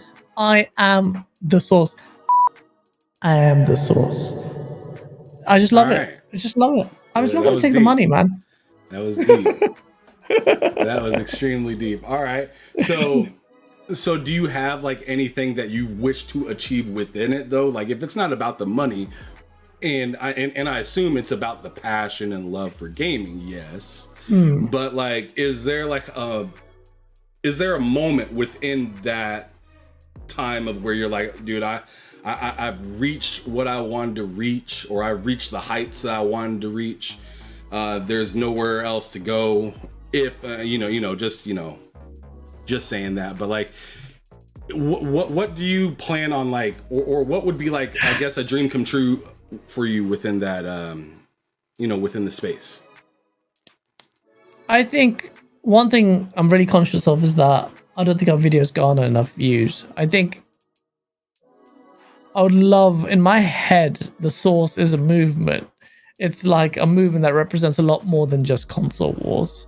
It's me as a grown adult acting silly, but also telling people that we don't have to abide by the strictures of conduct that some personalities in this space dictate. And that's one thing I despise. I really hate some of the players in the space who think they're seasoned and know what how discourse happens, what's mature discourse, what's effective discourse, what's a good review, what's this not. No, I see people and I keep a very keen eye on people who are like that. Those are the ones who I will laser. But I find them to be the enemies of the source or everything I represent. With the source, I just want it to be a stage where it gets the attention I think it deserves. And that movement represents people in an age where you can't really just be honest because of being cancelled. And even if it's something as fairly innocuous, in my opinion, as a source, as console wars, can't even be comedic or can't have fun. I have so many videos of my source videos. People have said, I've had a terrible week. I've been so depressed, and you helped. They're pinned in some of the videos. You can see it. I'm not making it up. I don't know these people. Or I've got DMs of people are saying, like, bro, you like the first time I've laughed I was getting a little bit emotional. First time I've laughed in ages because my mom died or something, and your video made me laugh for the first time in weeks. And there's a utility in that because it's just us having fun. Console Wars is fun to me. It's a meta game. And I do it from my heart. I'm going to always be there. One day the source will become big, the movement I want it to be, or it may not be. But I just want it to be at a stage where I'm happy with the audience. Okay. Yeah. No, I like that answer. That's pretty solid. We'll keep it with that one there. But what about this specific generation that we're in? Like, Series X, PS5, Switch, for however long that decides to hang around. PC gaming is getting bigger and bigger as the time goes around. What makes you nervous about this generation that we're in right now? Nervous? That special Nick, one of his predictions might actually come true. So you're talking about the one with Xbox not having any more like announcements for the rest of the year for games coming to Game Pass? Or are you talking about something else? Generally nervous. As an Xbox fan, I am nervous about the ABK deal. But to me, that could go one way or the other. Mad's the one with the Battlefield, that was good, yeah. I'm nervous about the ABK deal. That needs to go through. What facet makes you... So you're just nervous that it's going to actually go through? Yeah. I say nervous. Nervous is a strong word, but in terms of being nervous or a little bit, something I really want to go through, and I would feel like shit if ABK didn't go through. Just being honest, I'm like, what? At the same time, it would be quite funny, the spectacle of the failure of that. And if that happened, and people downplayed that, I said, oh no, but now they can buy this studio. I will come for your fucking face. If you do that and downplay ABK, if it falters, you deserve to get shat on. Diarrhea and all on your face if you're an Xbot downplaying that. Don't you dare. Not that will happen. ABK will happen. But I'm a bit nervous about ABK not happening. The ponies will have a wicked time. And I made so many Source videos where we're just mocking them. I know Source is satirical, but still, it's just like ABK needs to happen. And it needs to happen soon. Well, not soon. It doesn't need to happen. What about this deal is for you? Is it just like Call of Duty because you've been playing that a lot? Is there something other, like, is it just news that's part of it, or is it all just like one big massive piece that like will take you 2 hours to dissect and talk about? Like, is there anything specific about this deal that you just need? I don't need anything from the deal. It's just I want the deal. You said you needed it to go through.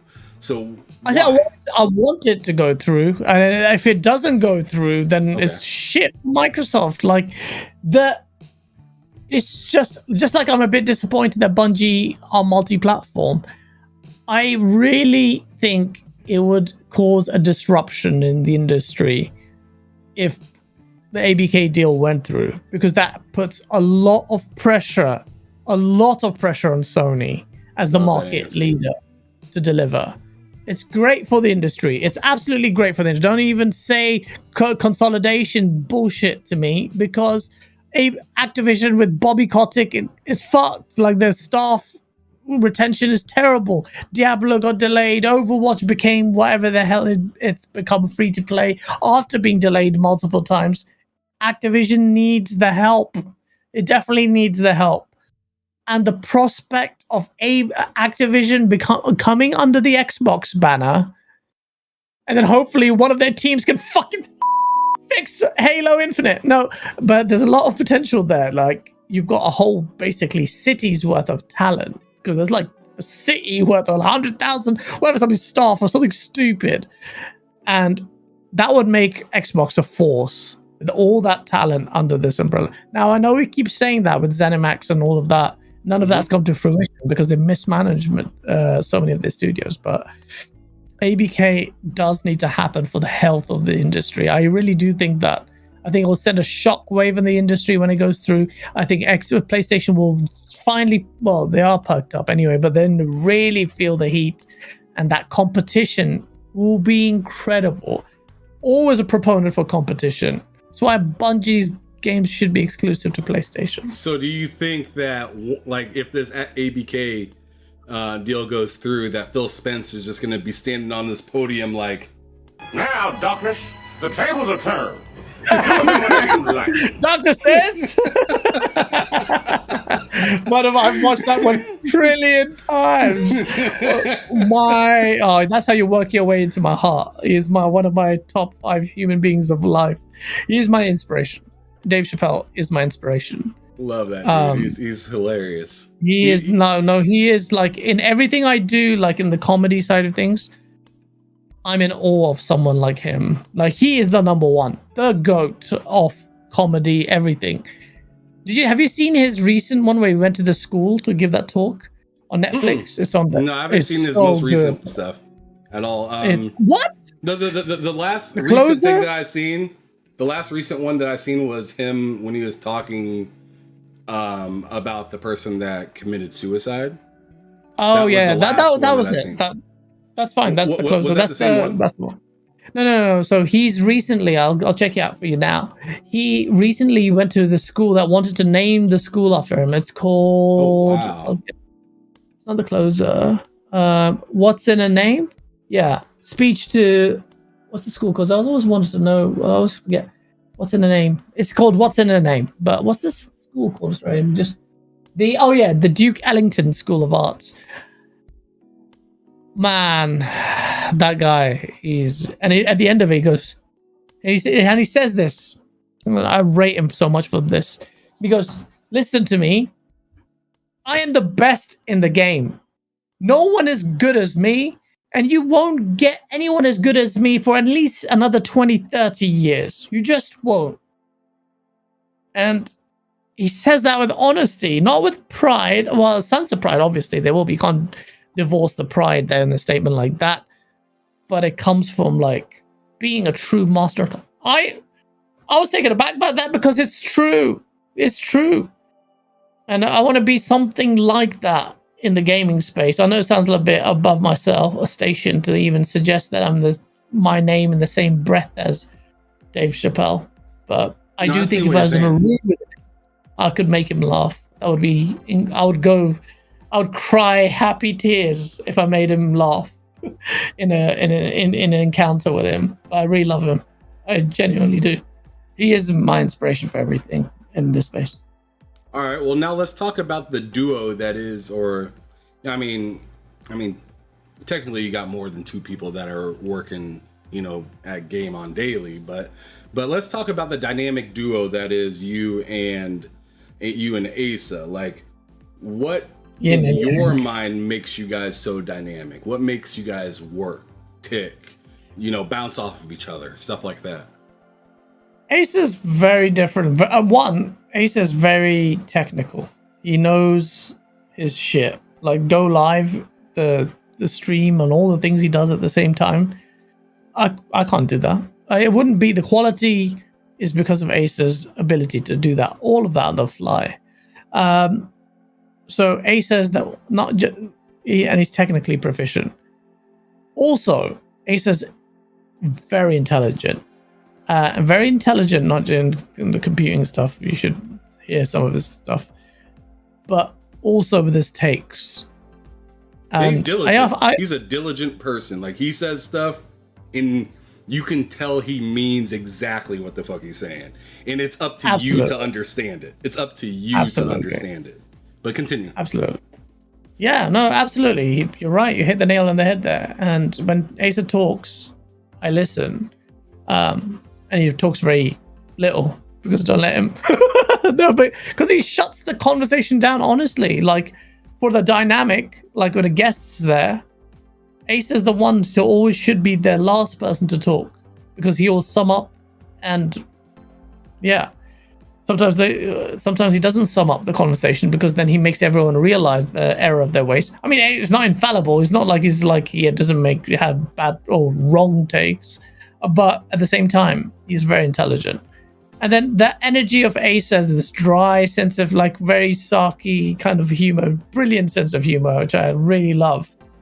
Combined with the high energy that YouTube audience demands that I have with my just natural hopped up bullshit and just madness.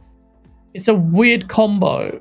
It's a weird combo of intelligence, funny, off the wall, non-PC stuff. He's quite PC. He's quite like very sensible. I'm very unfiltered. I'm like all the problems just go all out, and it just come back together. It's like a just weird team. It works. It just works. It's one of those. It just works. Yeah, I mean, it's really interesting. Two people the same together, and it wouldn't work either way. But with us, it just works. Y'all got like this pinky in the brain thing going on over there. Sick analogy. Pinky in the brain. All right. Well, we're coming down. I'm gonna give us 10 more minutes for this because I want to touch up on some of these last few things. You already talked about kind of the end goal, and you kind of made that really. You definitely defined that really well. But what would you say is like maybe a misconception or something that's most overlooked about like not only the content that you bring, but like also gaming? So both of those, like tell me something that people tend to overlook for you and your stuff, and then also what people kind of overlook in gaming in general. Okay, that's an interesting question. What do people overlook in our stuff, in my content? Mm-hmm. I think with the source stuff, I think a lot of people overlook the meta commentary.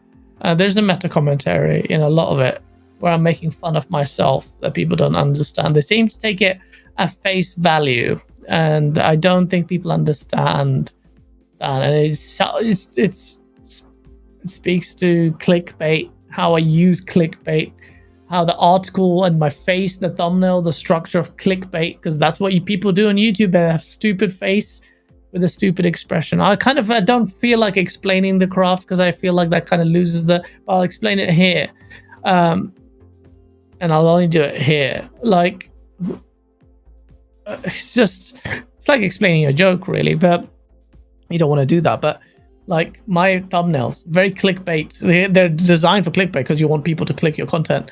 Right. But it's also like me doing a dumb facial expression with a dumb title, with a so outlandish thumbnail background. And that's what people do on YouTube. They do it all the time, day in and day out. Now I'm doing it. But with the source, the idea was to poke fun of it and make those faces like everyone else does, but even crazier, make it even mad. But then I want people to click the video and think, oh my God, I thought the thumbnail was just bullshit clickbait. This guy's going crazier than whatever the thumbnail was happening was conservative. And that was a mindset. So that's my mindset when I create a source video. I'm like, all of that. I want a hater to be like, what the flip is this shit? Look at this guy with his stupid face sweating on his thumbnail, with his mouth wide open. What the hell's he doing? Like, I bet the video is going to be like, And the video's just like, what the hell? There's an R. Kelly on the screen. Kid's face blows up to the Source logo. And there's like all this shit. And I just want it to just be... So I think people lose the kind of meta commentary on the video and the content that I do. But people are idiots. So what do you want me to say? I know it's quite subtle at the same time. But a lot of people take it at face value. But it's really poking fun of myself a lot as well. And this whole thing. That's fantastic. So then on the gaming end, what do you think is very overlooked? And this is like gaming as its entirety, not just like Xbox or fanboys or just something that you think is just like not really held up to account or like, you know, people aren't holding it as accountable as they should.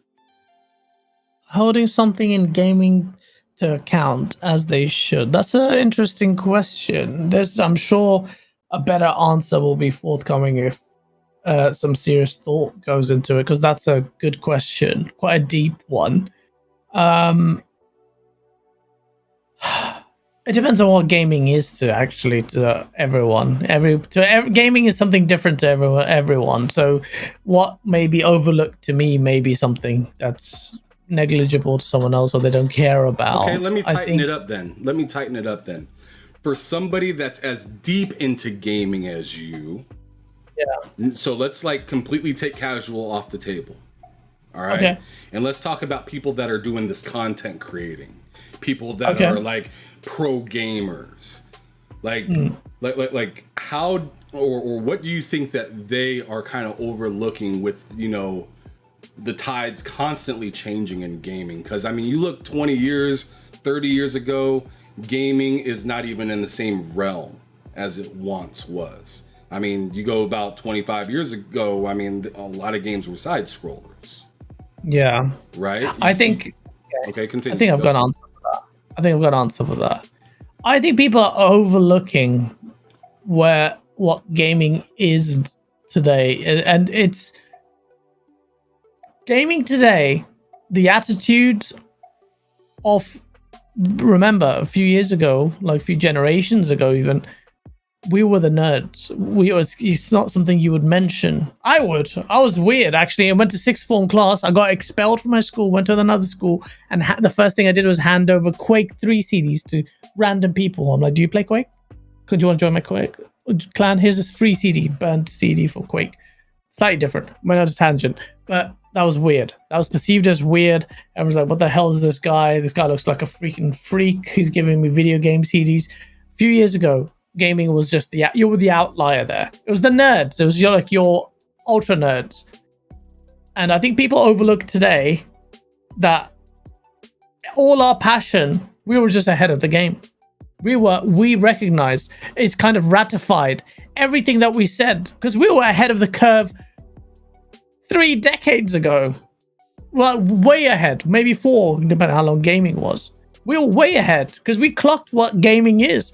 What is it about gaming that makes it so big? That's another question to ask. But I think it's pure. That's what it is. It's pure fun. It's pure just joy that taps into that the element of joy and intrigue and just there's something pure about video gaming. Even if it's COD and you're swearing and teabagging someone or saying all sorts of expletives, it's tapping into the fun element of it.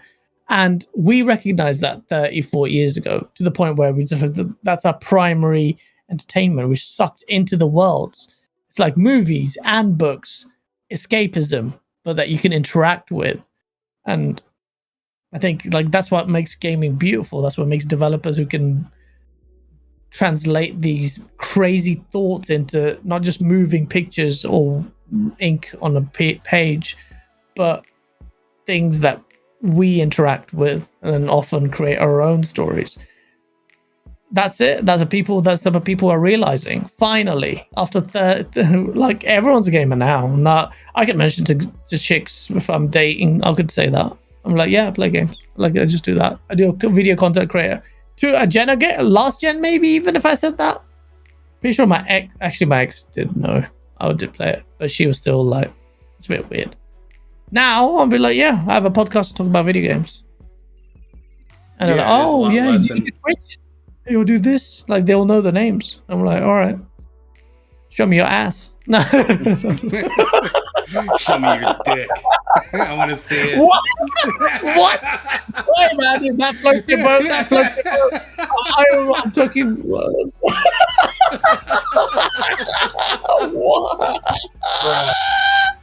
Why? All right. Let's get back on subject. Oh my god, that was out of pocket. I'm clipping that. I'm sorry. That's getting shared. All right, so now I ask these questions to a lot of different people that are that come on to the show. Oh man, that was wild.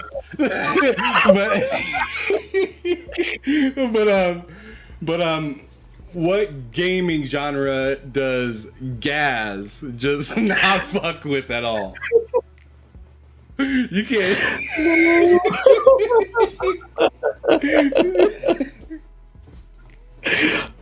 What genre of gaming are you not fucking with, GAZ? What genre of game do I not mess with? I don't think I have any pretty open-minded, man. What genre is that? RPGs? So, I don't. So a lot of people say that when they come on the show, and what I mean is like, what's like if you went to a video game store and everything was labeled by genre, what's the last genre that you're walking to even see if you're interested, possibly? The last genre. That's an interesting question, man. I seem to have a lot of those for you today.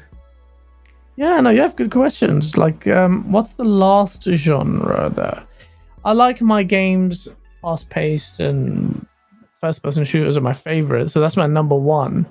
Just like competitive games. What I don't like, I guess, I don't know. What's the chess game? Classified, I don't know how to play chess. But I like RTS. I think RTSs, no, but I do like, I'm playing Dune actually at the moment. Command & Conquer Generals, Red Alert 2, one of my favorites. So can't even say that. That'd be shocking. I don't know in chat if you guys want to say something. Tony says turn-based. I guess I used to not really like that. Turn-based is probably the closest. But yeah, maybe turn-based, but I don't mind them that much. Lost Odyssey, I didn't care for it being there. It's like, it's fine, it's good. Persona, I was playing that. I enjoyed it. I don't mind it. But yeah, I guess maybe turn-based. I think that's not exactly the kind of thing I look for in the game. Sometimes the game story is so good you have to. But yeah, the gameplay for me, the ebb and flow, the flow, movement mechanics, sliding, traversal, all of those things in a first-person shooter, that's me.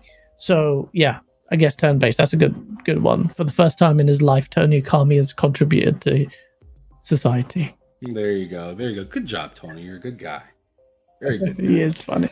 Anyways, all right. And then out of this last year, or actually, fuck that.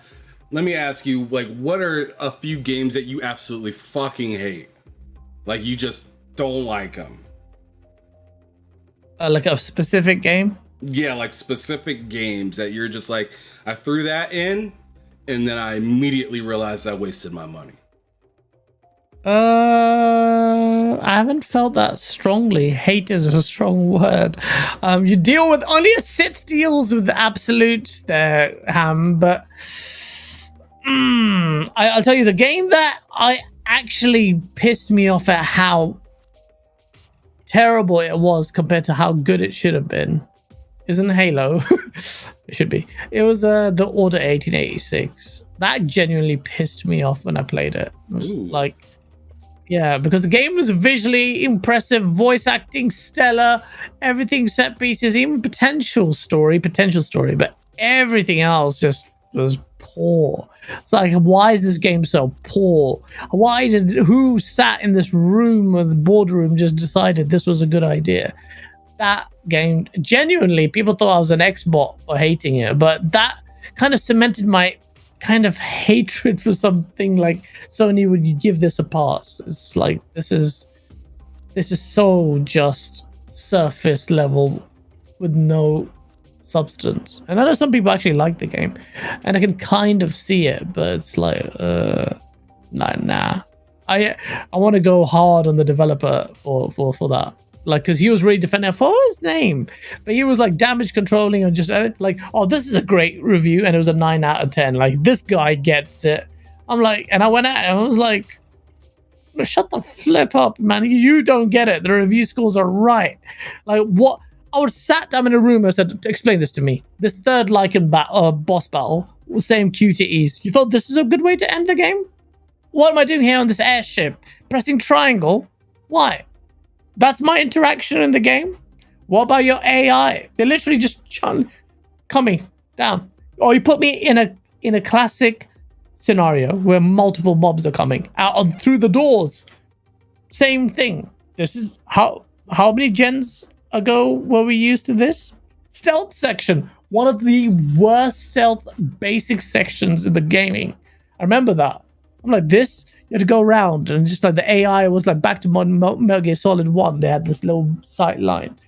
It's like, this, you guys are amateurs who have been elevated because of your visual prowess.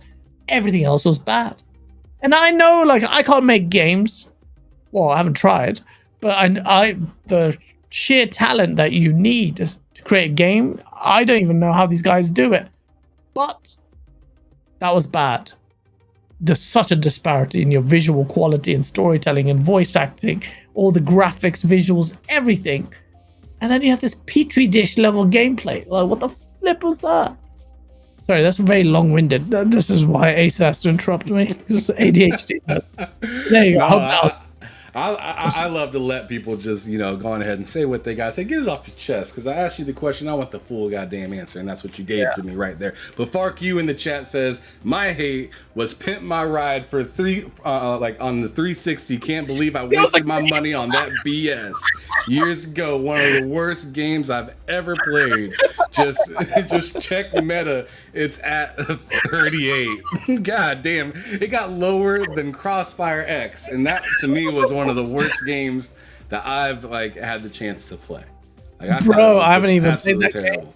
It just sucked. It was boring. It was not dope. Like, I know I have a few friends that went for the 100% on it, and I was just like, you know what, I can't bend the knee to get the 1,000 gamer score on that kind of game. Like, you'll there's been a few times where I played a few games to boost up my gamer score or whatnot, but I completely abandoned that now because I'm tired of just playing shovelware to prove to some people that doesn't fucking matter that I play games. I don't need to do that. I don't need to do that anymore. I don't need to prove shit to anybody out here. I have all this shit right here to play. If you want to know if I play games, I'll take a picture. I play games. I know. See, that's different. Me and you are different. Exactly like that. Like, we play games. We can put money where our mouth is and say, you think gamer score defines that? And that's nonsense. Not at all. Nah. Not at all. All right, last couple. Pimp My Ride. That's disgusting. What did you think you were gonna get? I don't know. He thought he was gonna kick it with Exhibit or something. I don't know what was gonna happen. But anyways, let's push on to the last few questions we got here. One of them that I wanted to ask is, what's your favorite studio and what game best represents that studio? Good questions. Very good question. Respawn Entertainment. Ooh. Respawn Entertainment are my favorite because they deliver all the time. Consistently. Titanfall? Yes. Titanfall. One of those criminally overlooked first-person games. First, it's so good. It's so ahead of its time. They focus on the right things. It's so good. And shame on EA for letting the second one just die. Because of releasing it horrible time between Battlefield and Call of Duty. It's criminal. But it was the first game for me to allow me to run while being invisible. Fair I can enough. now run. I can run on the wall with a shotgun invisible and just drop on you. Bow, bow, bow. It was just so good. You're one of those. I never used. I used Stim or I used Grapple Hook. But yeah, Respawn, who made one of my favorite games, Modern Warfare 2, one of my most played games. Like, their talent is immense. and they've shown now that they're quite versatile with Star Wars Jedi Fallen Order, which I played at the start of this gen on the Series X, and I was like, what? This game is amazing! I didn't know it was going to be that good, because the Metacritic was like 72 or something, because it had bugs at the start, so that's not good. But at the same time, like Respawn. And the modern day Respawn, definitely.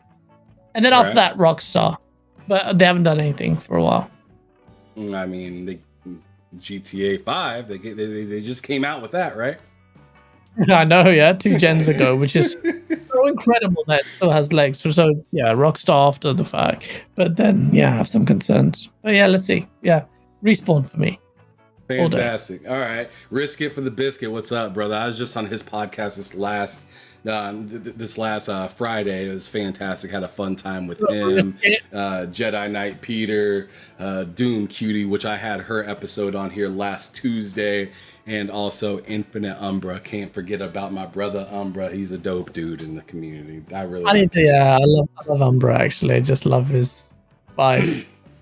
Yeah, he has a fucking pretty dope vibe, and he's just a kickback person. I can actually talk to I've talked to Umbra a few times on the side, just like kicking back, chilling, and I mean he's always got a positive vibe with him. He's not always happy, but he has a vibe that he has a good vibe. And I was involved. I was just like, "Hey guys, chill." Okay, guys, chill. Right, man. He's very passionate as well. He can get real passionate real quick. But what is the game that you're most excited for that's going to be coming out, within the next year or two? Next year or two? Yeah. This I'm year, gonna make this hard. This year's God of War. This year's God of War. It has to be. Nothing touches God of War this year. In the next couple of years, actually, Starfield. Starfield could be quite special. So you're legit excited about that. That wasn't just you mad at Microsoft. You were actually kind of mad about Starfield, like flat out. No, I wasn't mad at Starfield being delayed because I don't get to play Starfield. Actually, I think, bro, if they delayed it for another 3 years, I'd be like, we're fine. I'd actually say you're more or less just fucking with Microsoft's bullshit. You're more or less like that, then. Yeah, I was like, honestly, I do believe delay it. I delay Halo, delay Starfield, but I'm saying Microsoft, it's on you. You put all your eggs in the same one basket or 2 baskets, Redfall and Starfield. Where is there nothing else to show? So my anger was at Microsoft, this company, and Xbox with abundance of studios that can't even turn out one AAA first-party exclusive the entire year. And you're like, we're going to be drowning in games. That's where my frustration comes from. But Starfield, absolutely. I love sci-fi.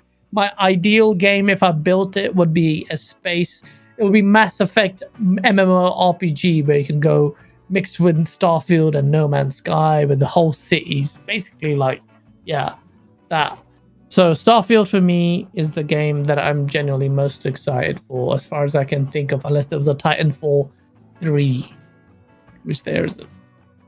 Gotcha. There may be. I mean, leaks. People say there's leaks out there that say it, and like the GeForce Now leak or something like that. They said it's not dead. They say it's not dead, and that gives me hope.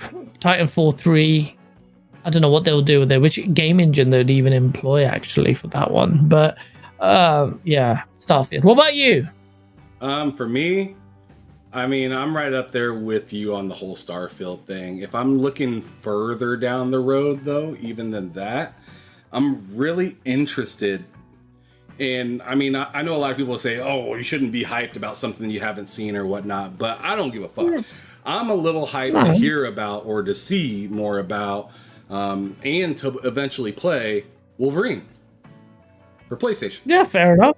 Why not? I mean, what's wrong with that? That sounds fucking insane. Well, you got the police out here telling you what you can and can't fucking be hyped for or whatnot. I tend to not listen to those busters and just kind of do whatever I fucking want to do. And I'm kind of hyped to counter that. Like, Insomniac Games are making it. You've seen what they've done with Spider-Man.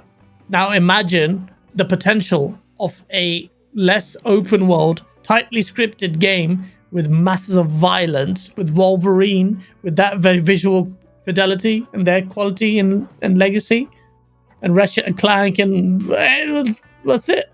What do you want me to say? Like, shut up. Just tell them piss off. 100%. Wolverine makes me excited. My only concern is they tone down the violence. Don't do that. Like what's this game going to be rated? I'm a little nervous about that. Yeah, I want it to be rated as naughty as it can be. Exactly. I want the same rating as Leisure Suit Larry. In that with you there 100%. Like just make it Manhunt level. Just like okay, not that Manhunt was pretty fucked, but like pretty make it violent. It has to be violent.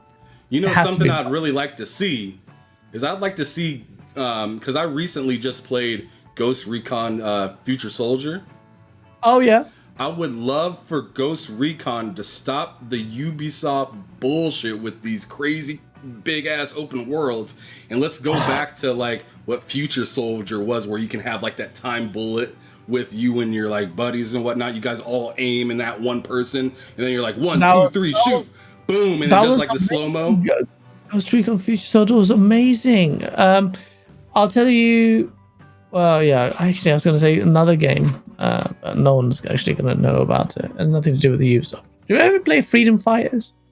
Mm-mm. That was an amazing game. But yeah. Yo, shout out to Colt Eastwood in chat. Yo, what's up, Colt? Thanks for showing up. This is the first time I've seen him in my chat. That's awesome. Good. Why is he here, you piece of fuck out of here? I just didn't mute that wrong again. Sorry, Colt. We're talking about Xbox. That's no games.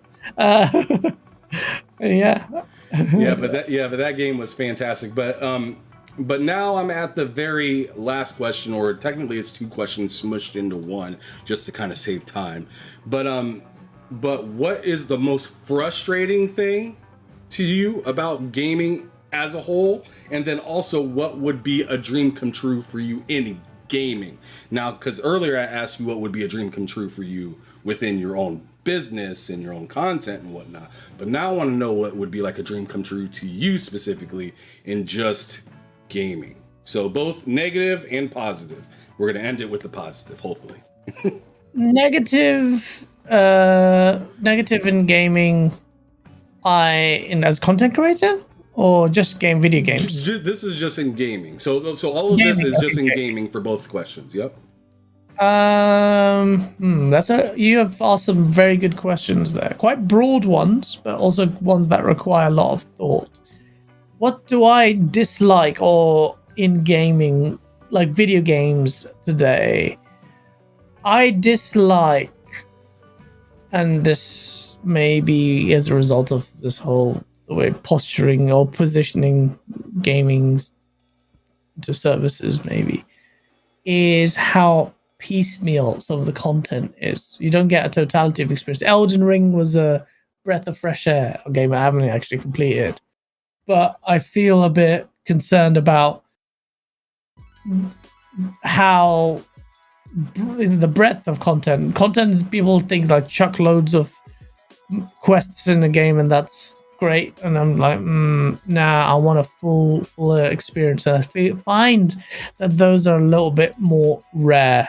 But yeah, there's not a whole lot of games that respect your time. I see what you're saying there, compared to like back in the day where some games would be just a couple hours long and it would feel like you got everything out of it and it felt really good.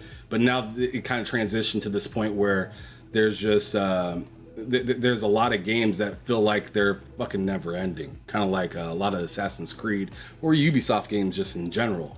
Like a lot of them feel very never ending, and it feels like some people are taking that. It feels like some people are taking. That's a good point. Yeah, the Ubisoft formula, I don't like that. Actually, that would have been a good one answer to actually suggest.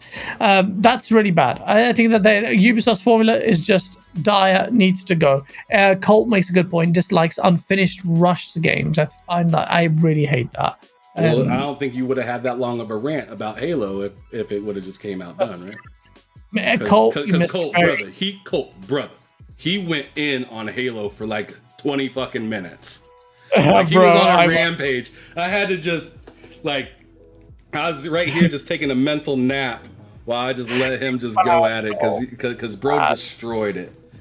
Bro destroyed it once again. I'm sure it's not the first time and it ain't gonna be the last time. Bless you for letting me talk through that. I was going hard on 343 there. I think deserve to be. But yeah, that's one thing. In terms of what was the positive one? What I like a dream come true. What would be a dream come true if 343 got fired? Yeah. As a guy. Oh my god, where would they go? I don't know, make the Ordinating 88. They'd be perfect for that kind of game. Oh my god, the slander is just out of control. All right, bro. Well, we've reached pretty much the end right here. I'm just gonna ask you if you have any questions for me before we get up out of here. Yes, I do, as I desperately try to change the camera battery. Where do you want to be in the content creation space? Where do I want to be?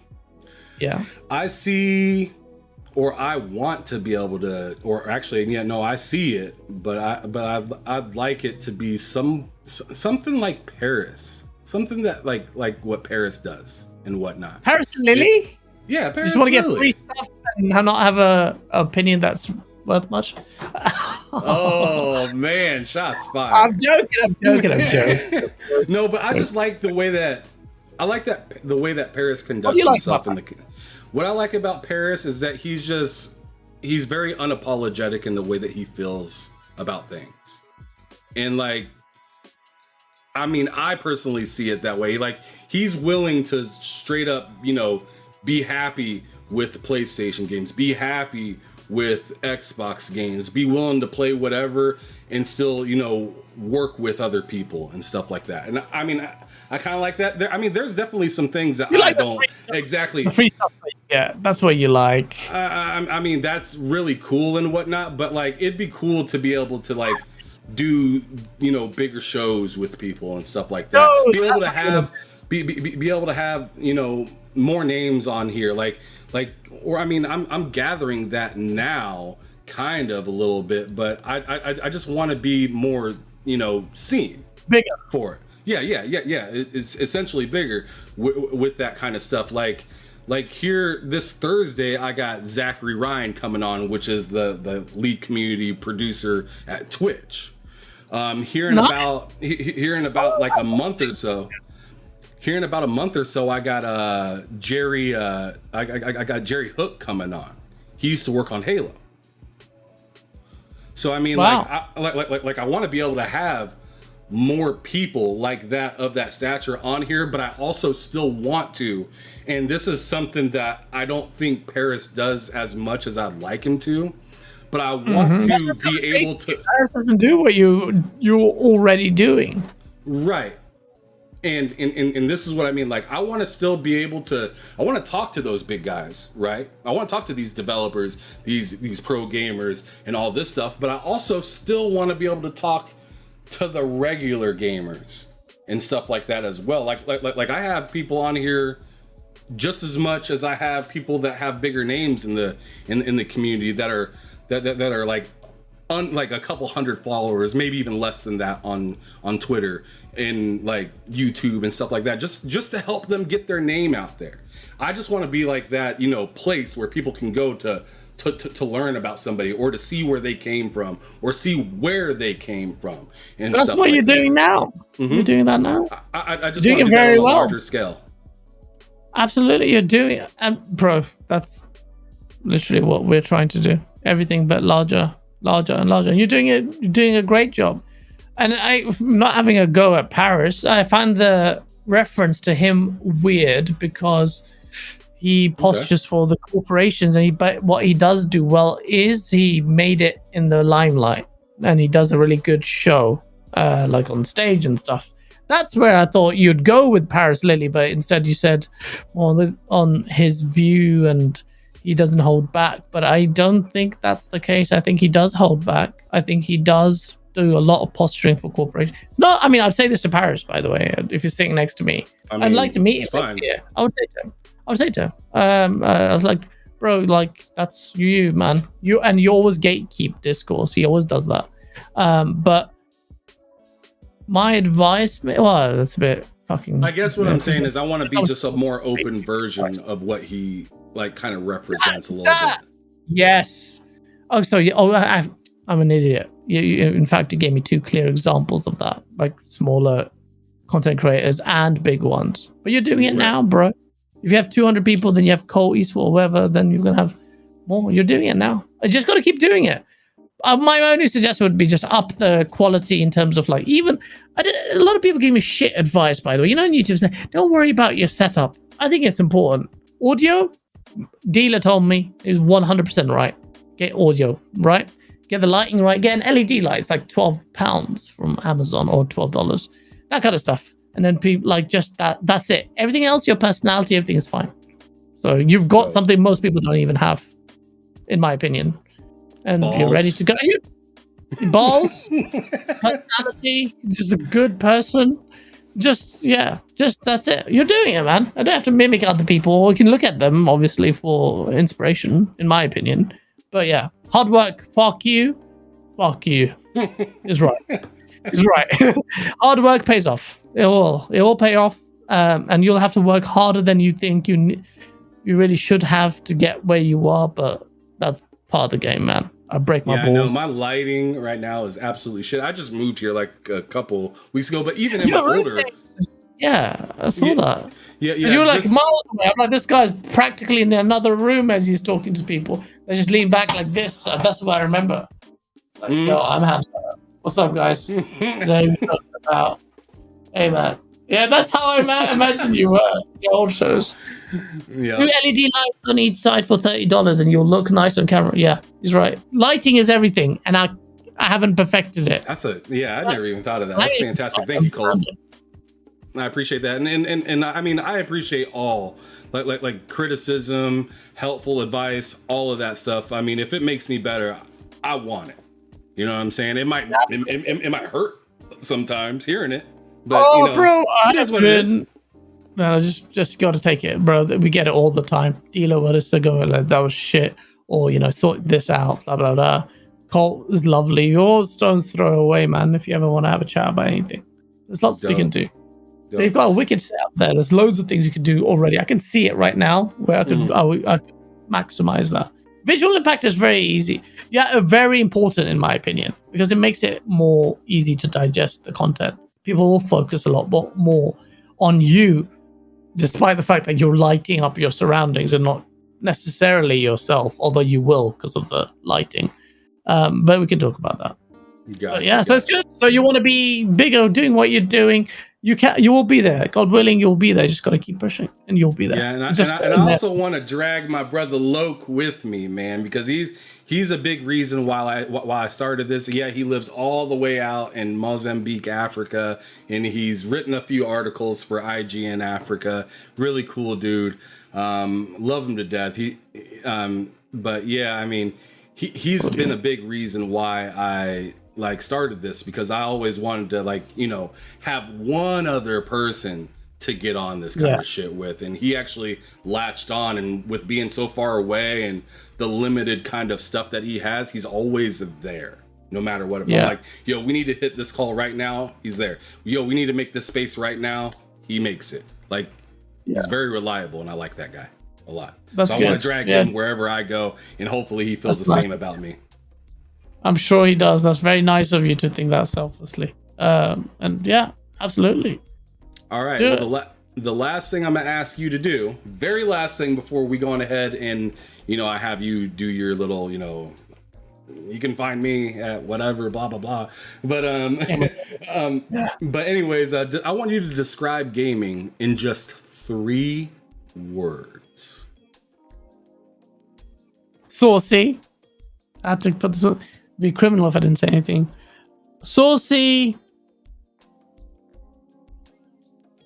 pure.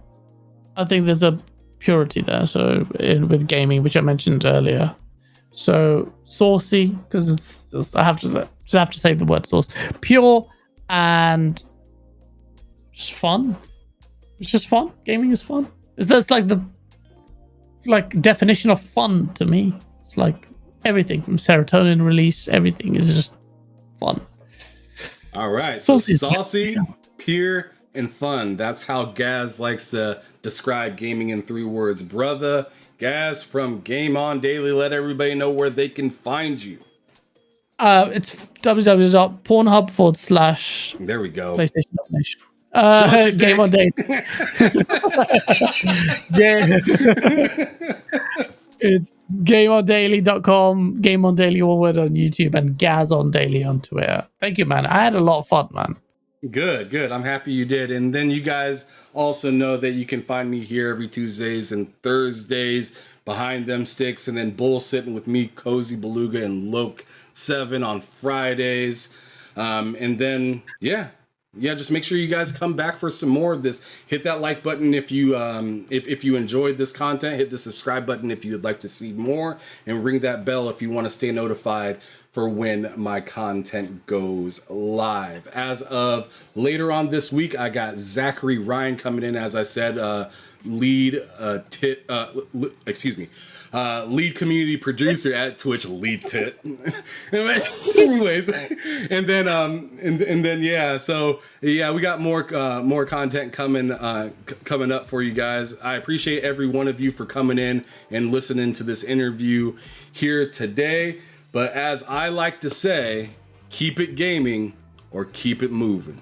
Peace out, you guys. Have a wonderful rest of your day. Welcome to the Behind Them Sticks podcast, brought to you by TSWS Gaming.